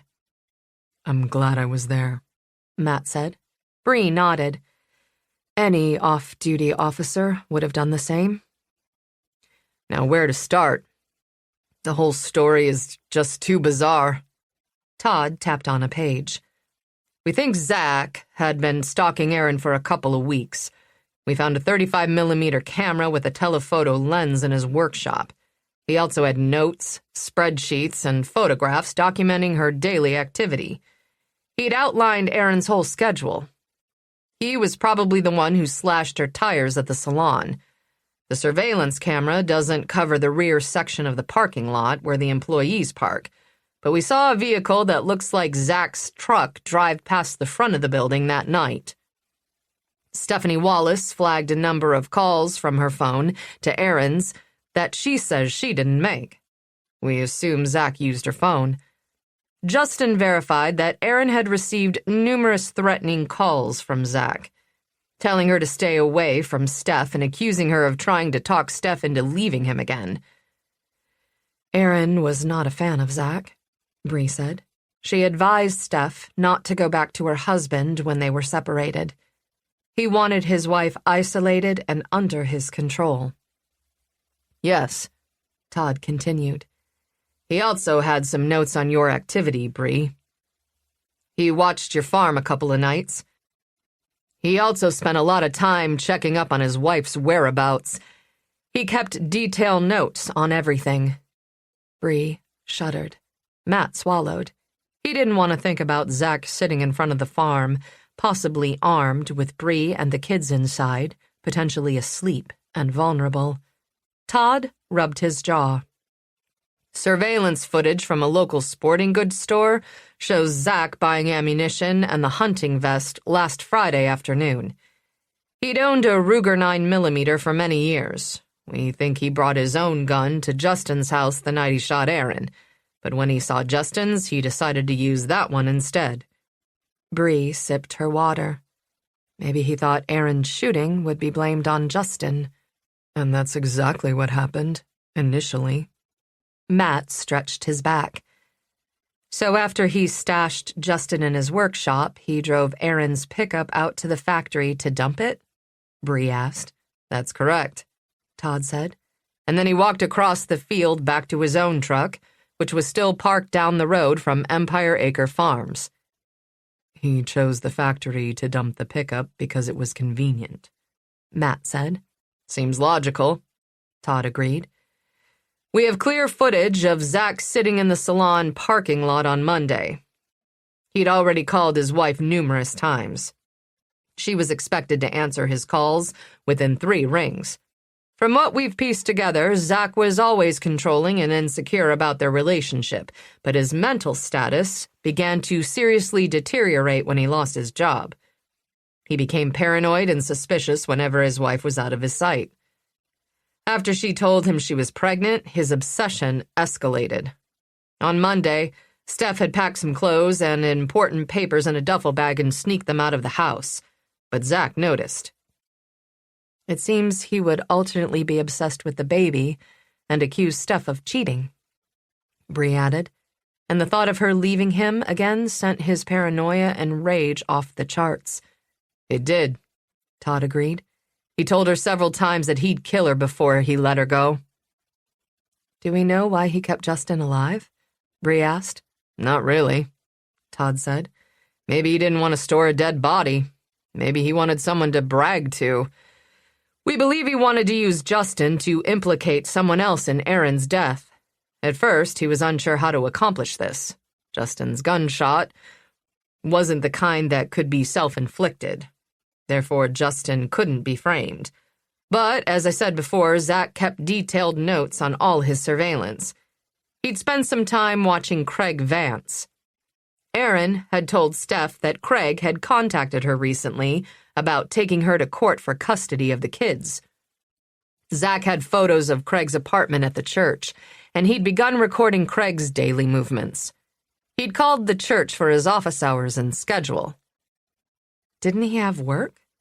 Bree asked. Steph said he was in his workshop all the time. He lied to her, Todd said. He had no work. He spent all his time in his workshop scheming. Matt asked. He had a plan? A detailed one. Nodding, Todd took a breath. He knew about Aaron's life insurance. Steph had told him about it when she first found out she was pregnant. She wanted to buy a similar policy after their baby was born. Zach put the life insurance and the custody issue together and figured Craig had financial motivation to kill Erin. So, he could be framed for her murder. Zach decided to kill Justin, dump his body in Albany, and plant the gun in Craig's apartment. An exit strategy, Bree said. A smart one, Matt added. It might have worked if he'd followed through. But when he found out Steph was leaving him, he lost it. Todd flattened his hands on the table. That's all I have today. I'll let you know if other questions come up as we wrap up the investigation. Have you talked to Craig Vance? Bree asked Todd. I have excellent news on that front, Todd said. I drove down to Albany yesterday and shared the audio recording with detectives, with the Albany PD. It turns out that Craig Vance did not have everyone in his church fooled. The Albany PD has been quietly investigating him for a couple of weeks for stealing from the youth group ministry fund.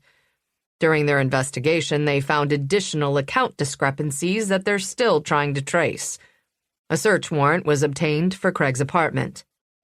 While an Albany detective and I questioned Craig at the station, his residence was searched. Officers recovered a burner phone. The number matches the one that interacted with your sister around the times of the cash withdrawals. Bree looked relieved. I knew he was up to no good at the church. And you were right, Todd said. Craig is looking at multiple counts of grand larceny and extortion, all felonies. He is going to serve time. Bree sighed. I'll bet he was the person who broke into Erin's house the first night I was there. He knew Erin had the recordings. He wanted to find them. That makes sense, Matt said. Bree, I'd like to talk to you in my office for a few minutes. Todd stood. Matt, I'm going to the hospital next to question Justin again. I'd appreciate it if you were there when I talked to him. Justin isn't very stable. He could use the support. Matt nodded. I'll see you over there. They walked out the door and down the hall. Matt touched Bree's arm. I'll talk to you later. Okay. She turned. I hope Justin is better. So did Matt. Chapter 38. Bree followed Todd back to his office. He closed the door. Please have a seat. Todd gestured to a guest chair. Bree sank into it. Thank you for your help with Craig. You're welcome. It was my pleasure. Now I have something to ask you. Todd picked up his phone and pressed one button.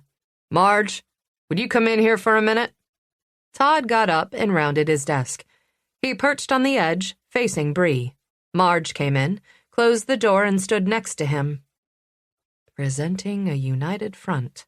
Suspicious, Bree leaned back in the chair.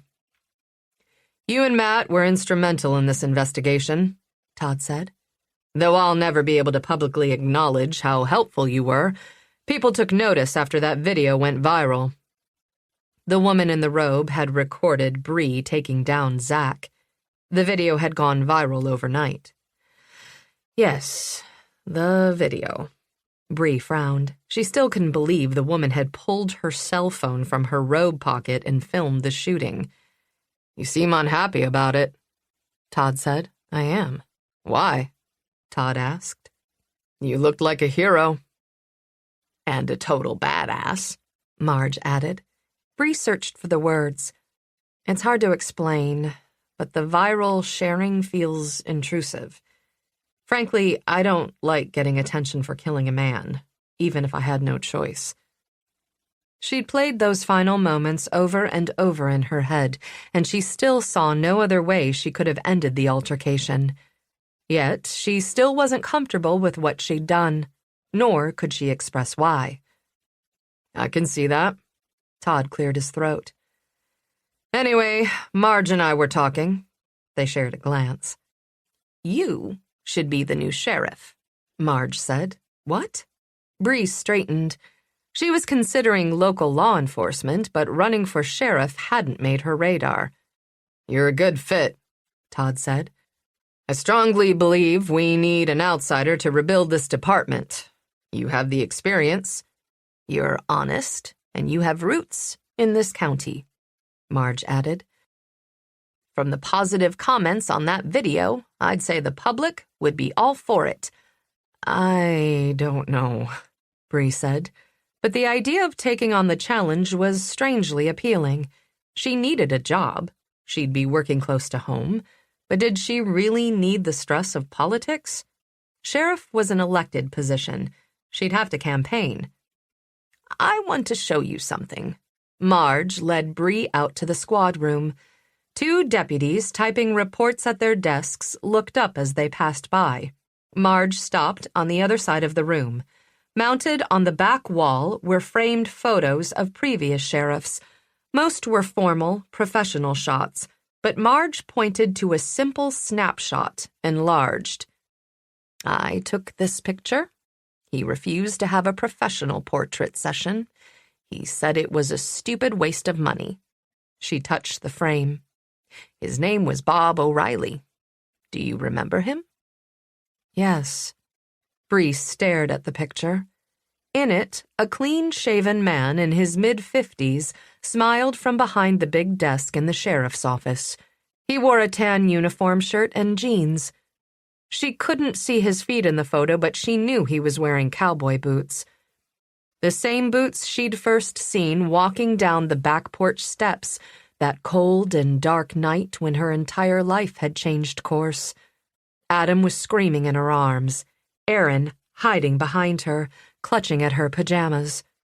Bree recalled one clear thought at the sight and sound of those boots clumping down the back steps. Not Daddy. Daddy wore big-soled work boots.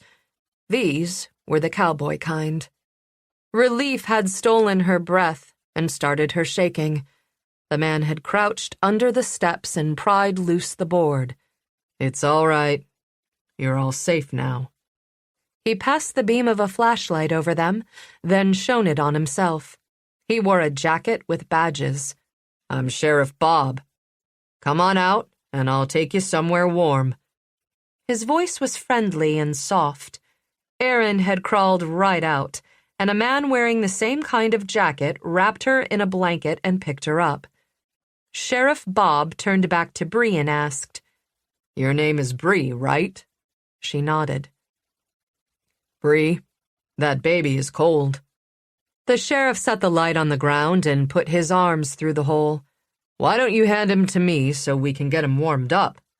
Adam's body had gone stiff, his feet pushing away from her. He was cold. She was cold, too, so cold that her skin hurt. She put Adam in the sheriff's arms, and he cradled him for a few seconds, before another man in uniform wrapped him in a blanket, too. Bree's whole body went weak. She crawled out and stood in the dark yard. Sheriff Bob draped a blanket around her shoulders, then took off his thick jacket and wrapped that around her, too. It was still warm from his body. "I see your feet are bare." His voice hitched a little. "Would it be all right if I picked you up?" She nodded, and when he scooped her up in his arms, she hugged him and burrowed her face into his shirt. "You're safe now. I promise," he said, tucking his coat around her bare feet. Bree blinked. The sheriff's department squad room roared back at her in a wild sensation of color and light. Marge was talking. "Bob called me in that night. He said he needed help with 3 children. I met him here. Bob was a mess. He had a black eye and bloody knuckles. He wanted to get cleaned up. Your brother was asleep when y'all got here. Your little sister came to me right away, but you wouldn't let go of Bob.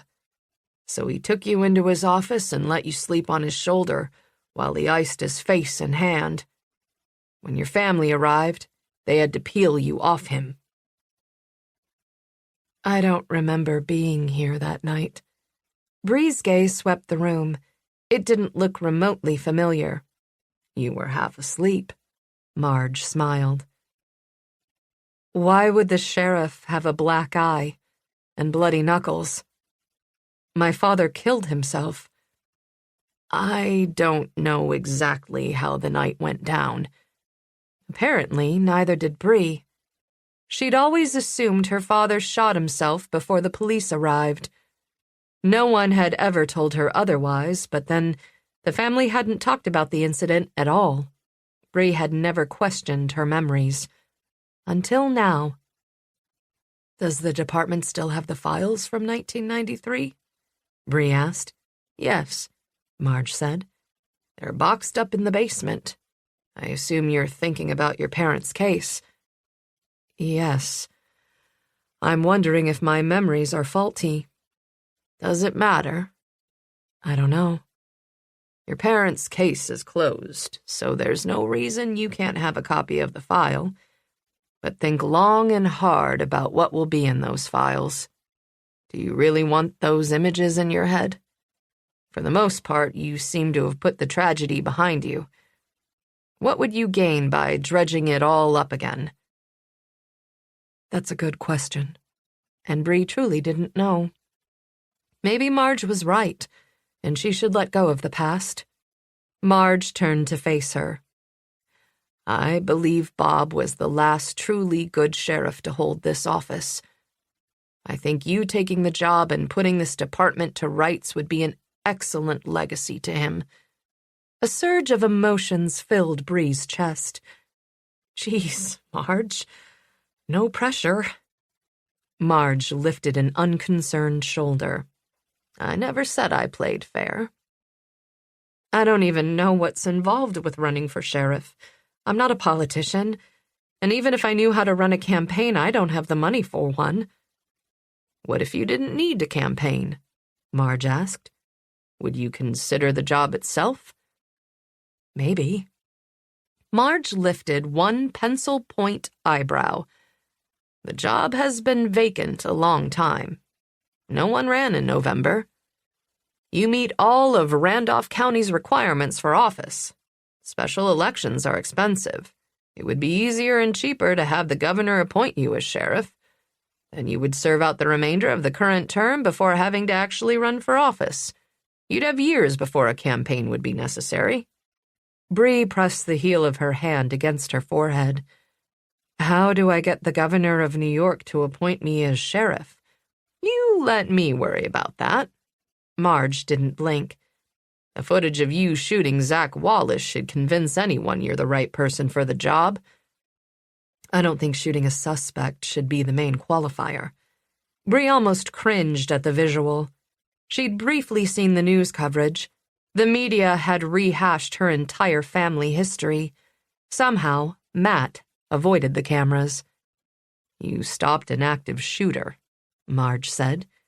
Most folks will think your courage is enough. Bree didn't agree, but the idea of building something meaningful and protecting the citizens of Randolph County appealed to her. She'd have more daily variety than she did in her current job in homicide. More to her day than death, and more death. Now that she wasn't worried about Craig taking the kids, Bree needed a job in Gray's Hollow. If you can get the governor to appoint me, I'll take the job. Tell me how you know the governor. I was his secretary many, many years ago, back when he was a brand new prosecutor. Her eyes twinkled. Before he was a big shot. Marge really did know everyone. Chapter 39. Matt walked off the hospital elevator. Mr. Moore was sitting in the waiting area at the end of Justin's hall. He was drinking coffee and eating graham crackers. How is he? Matt asked. Mr. Moore looked like he'd aged 20 years in the last week. He's exhausted and in pain. Last night he had a roommate who screamed all night. Matt put a hand on Mr. Moore's shoulder. I'm sorry. He seems a little better now. They moved him to a private room and gave him more pain meds. He asked me to leave so he could sleep. That's good. Why don't you go down to the cafeteria and get some actual food? Yes. Mr. Moore nodded. I'll do that, thanks. I'll check on him. If he's asleep, I'll hang out here. Okay? Mr. Moore turned and walked toward the elevator. His room is at the end of the hall, number 348. Matt went down the hall. He passed the nurse's station and continued to the end of the corridor. Justin's room was dark and quiet, the door ajar. Hoping his friend was sleeping, Matt gently pushed the door open just enough to stick his head through the gap. He waited for his eyes to adjust. An IV dripped into Justin's wrist, but there were no other machines connected to him. His injury, barring infection, wasn't life-threatening now that he was receiving medical treatment. I'm awake, Justin said. Matt walked in. The dark room was depressing, so he flipped on the light. Justin covered his eyes with his hand. Matt crossed to the bedside. Are you allowed to have food? Yeah. But Justin's voice was flat, emotionless. Good. I brought you fries. Matt set them on the tray table and rolled it in front of his friend. Thanks. But Justin ignored the food. Someone knocked on the doorframe, and Todd peered into the room. Hey, Justin. Are you up to answering a few more questions? Justin coughed, then winced, one hand going to the fresh bandage on his shoulder. Sure.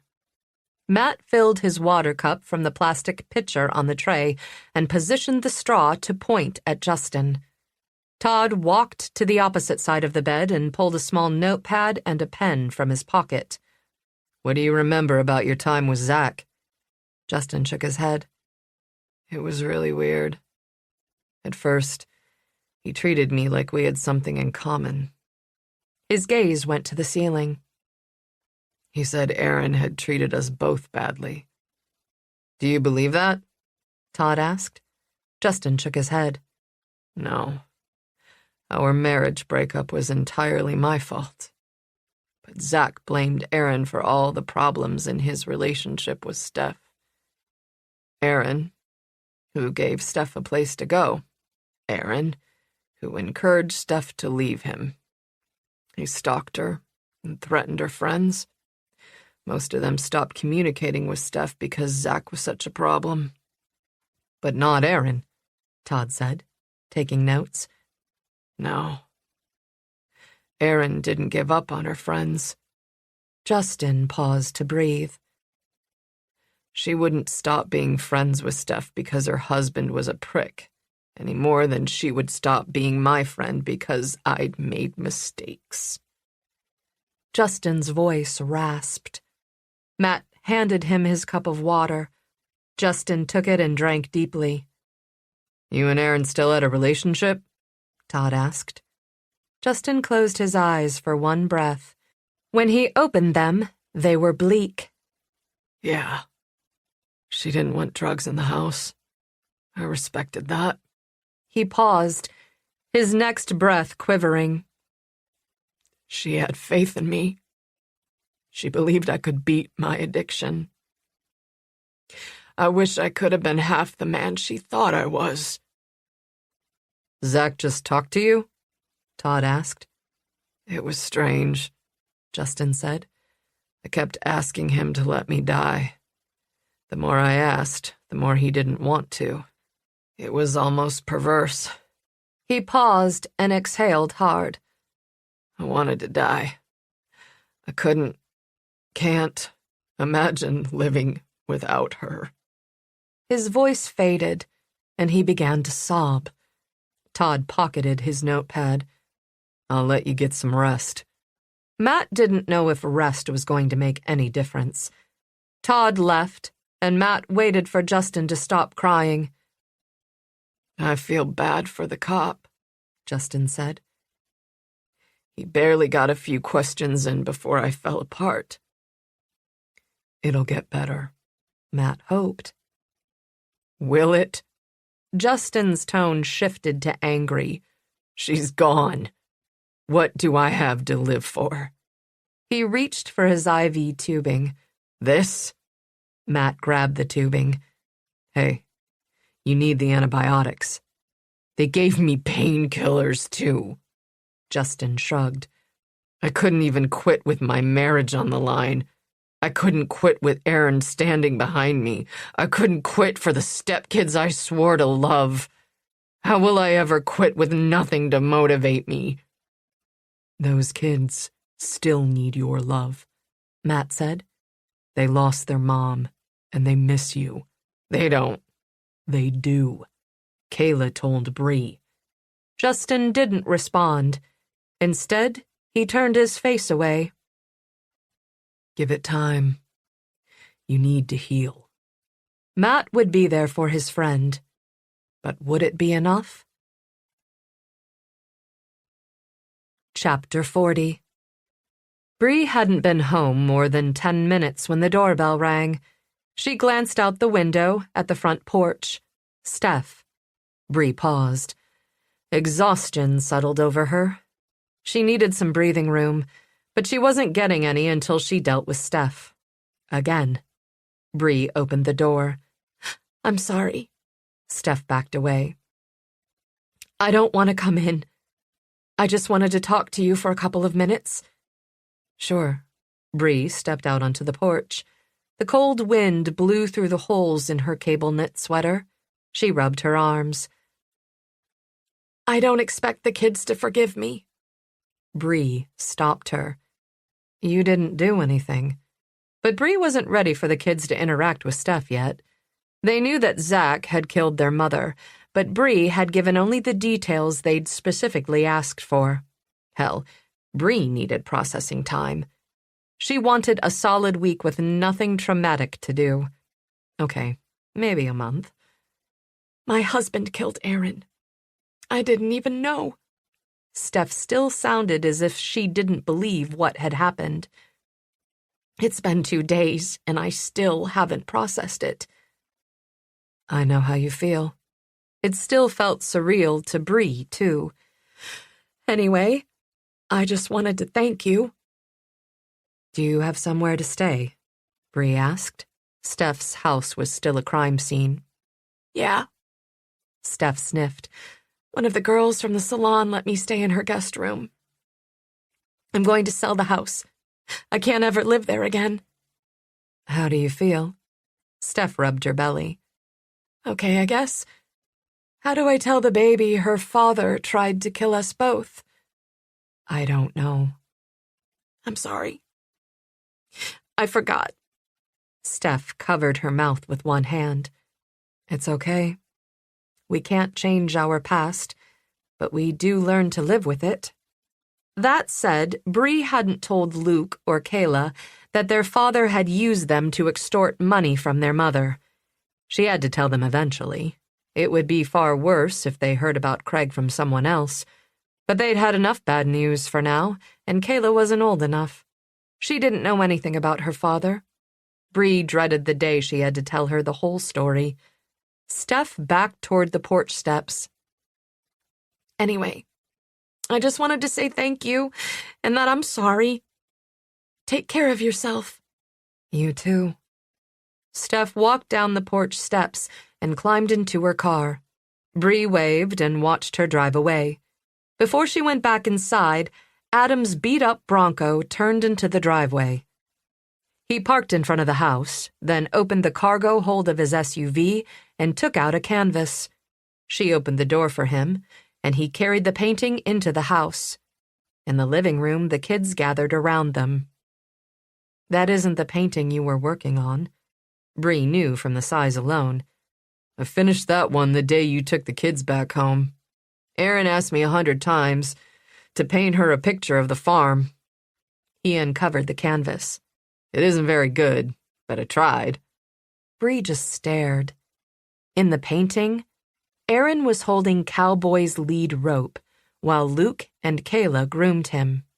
Aaron was smiling, one hand on the horse's nose. The wind picked up the ends of her dark hair.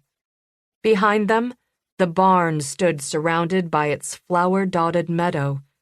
Sun shone from a brilliant blue sky.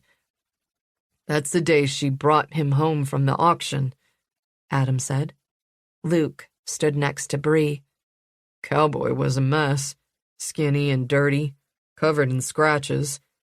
Mom said he would have been shipped to the slaughterhouse the next day if she didn't take him. Bree caught her brother's sideways smile and knew without a doubt that Adam had paid for that horse, and probably the others as well. In the painting, the horse was resting, his head hung low, one rear leg cocked, as if he knew he was safe. Adam had painted from the viewpoint of the back porch, from the viewpoint of an outsider. An uneasy feeling stirred in Bree's gut. Was that how he felt? Like an outsider to other people's closeness? Most of his work was dark and disturbing, but this was all the light his other paintings lacked. This was unicorns and rainbows and glitter compared to the inner demons Bree was accustomed to seeing in her brother's art. Anyway, I thought you might want it. He shrugged. Thank you. Why would you say this isn't good? Bree thought it was the most beautiful thing he'd ever done, but she didn't say that. He'd be offended. And what did she know about art? He frowned. It's not from my mind. I didn't create it. It's just them. His perspective floored her for a minute. Adam thought because the painting was realistic rather than interpretive, it was of lesser value. He couldn't have been more wrong. Bree took him by the arms. You created every square inch of this, and I think it's amazing. You captured Erin's essence. You portrayed one split second of her life and managed to show her kindness, generosity, and optimism. All the things that Bree wanted to remember about her little sister. It's brilliant. What do you call it? Adam turned back to it for a second, his eyes glistening with moisture. Safe. Bree hugged him. She was not going to let him retreat into his art again, at least not completely. She would drag him into the light. You're staying for dinner, right? He stared at his shoes. I need to start another painting. You just finished, too. Dana walked past them and picked up a cookbook lying on the end table. Of course he's staying for dinner. I made cacciatore. Adam met Bree's eyes with just a hint of panic. Ha! He didn't know how to argue with Dana, and Bree wasn't going to help him. She gave him a one-armed hug. The kids need to see you more, so I'm going to expect you for regular dinners. Weekly family dinners would be great for the kids. Dana headed back toward the kitchen, cookbook in hand. Whatever day works best for everyone else. Every day is the same for me now. While the kids oohed and awed over the painting and Adam looked for the best light to hang it, Bree followed Dana into the kitchen. Did I tell you I was sort of offered the position of sheriff? Bree filled a glass of water and summarized her talk with Todd and Marge. You'd be a great sheriff. You're smart. You're experienced and good with people. Your mouth doesn't run before your brain, and you don't have a dick to trip over. Bree choked on her water. Wiping her chin with a napkin, she said, Yeah, if I get the job, that's not going to be one of my acceptance speech points. This sheriff's department has never even had a female deputy. Dana rolled her eyes. Seriously? Yep. Then you'll shake things up. Dana grinned. Now you're making me regret saying yes. Not that Bree thought the job was a done deal. Just because Marge had once been the governor's secretary didn't mean he'd appoint Bree as sheriff. Someone knocked on the kitchen door. Matt stood on the back porch. Bree opened the door. He held a big white and black dog on a leash. As soon as the dog saw Bree, it lunged at her, but Matt was ready and held it on a short leash. Still, Bree jumped backward, her heart trying to race right out of her chest. Ladybug, sit, Matt said, in a firm voice. The big dog's ass hit the floor. Its tongue lolled and huge brown eyes took in the kitchen. What is that? Bree asked. Your gateway dog, Matt said. What? We talked about this. A dog designed to make you like other dogs. Why is it here? Her name is Ladybug. She's from my sister's rescue. You don't have to keep her, but she really needs a foster home, a place to calm down and get accustomed to living in a house. Then my sister can get her adopted and save more dogs. Bree looked down. Ladybug was pudgy. She was mostly white with a black mask and ears and random black spots on her body. Why did you bring her to me? You need a non-threatening dog. She is about as non-threatening as it gets. It was true. The chubby mutt looked like one of Kayla's pillow pets come to life. The kids came into the kitchen. I told you I heard Matt, Kayla yelled. He brought a dog. Luke and Kayla beelined for Ladybug, who forgot how to sit and jumped all over them. The kids squealed. The dog slobbered. With only a 1-inch stump of a tail, Ladybug wagged her whole butt. She's a rescue, Matt said. I'm trying to place her in a home. Do you think you guys could teach her house manners? That would really help. Why can't we keep her? Kayla stopped petting the dog, who bumped her hand with her nose in protest. That would be up to your Aunt Bree, Matt said. Mom would have loved her. Kayla hugged Ladybug, who slurped her face. She looks like a cow. Vader jumped down off the kitchen counter and walked up to the dog. Ladybug paid him no attention. The cat walked away, jumped back onto the counter, and knocked some mail to the floor, as if upset he couldn't intimidate her. I'm going to feed the horses. Unable to deal with the melee and the prospect of living with a dog on a daily basis, Bree went to the back door and put on a coat and boots. Would you help me, Matt? Of course. He followed her out to the barn. The horses were at the pasture gate, ready for their dinner. Bree opened the gate, and they ambled into their stalls on their own. Matt closed the doors while Bree dumped grain into buckets. She checked water and gave them hay. Then she leaned her back on Cowboy's door and crossed her arms over her chest. You should have asked me about the dog first. Matt took up the same position next to her. You would have said no. Probably. Definitely. You don't have to keep her. You know the kids are already attached, and I won't take her away from them. I was hoping you'd say that. I don't like it, Bree said. You should have consulted me. It was insensitive, Matt agreed, but he didn't look the least bit sorry. Bree sighed. What could she do? She would have to deal with her fear, and she wasn't sure how she felt about that. Annoyed, scared, maybe even a little relieved she'd be forced to confront the final terror of her childhood. Tomorrow. She'd deal with her feelings tomorrow. Today, she was too damn tired. Okay, I'll do my best. She does look sweet. She loves everyone and everything, but I will warn you that she is a terrible watchdog. She'll let anyone into the house. But her complete lack of aggression is why I thought she'd be perfect for you. Something in his tone made Bree look sideways and scan his face. His eyes were troubled. Had he come straight from the hospital? How was Justin today? The air left his chest in one whoosh. His shoulder is healing, but his emotional recovery is going to be rough. I'm sorry. Bree turned to face him.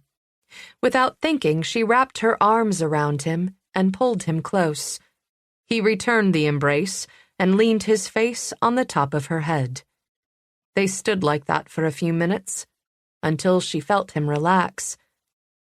Do you want to talk about it? She asked. No, I really don't. I'll support Justin however I can, but I can't recover for him. He has to do it himself. Okay. Let me know if I can help. I will, thanks.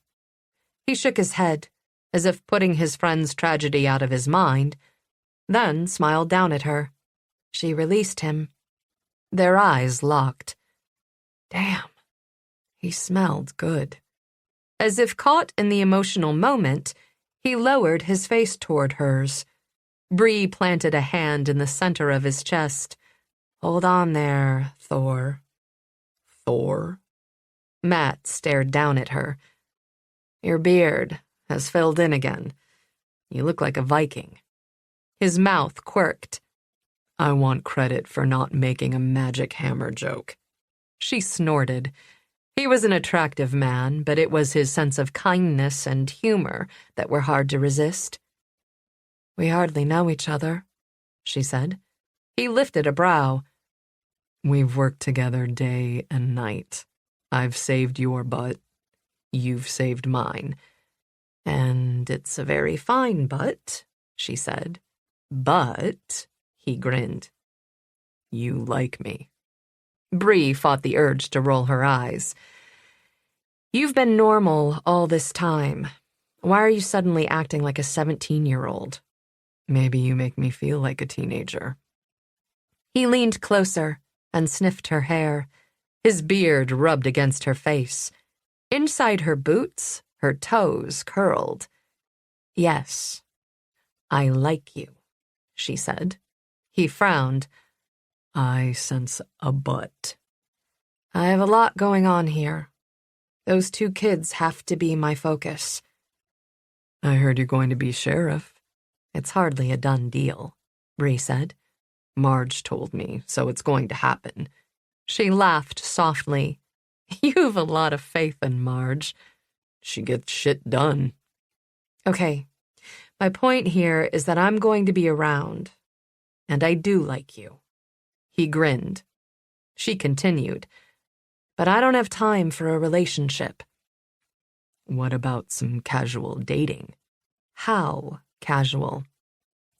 Dinner, now and then, Matt said. Maybe I can manage that, as long as our relationship remains casual. Okay.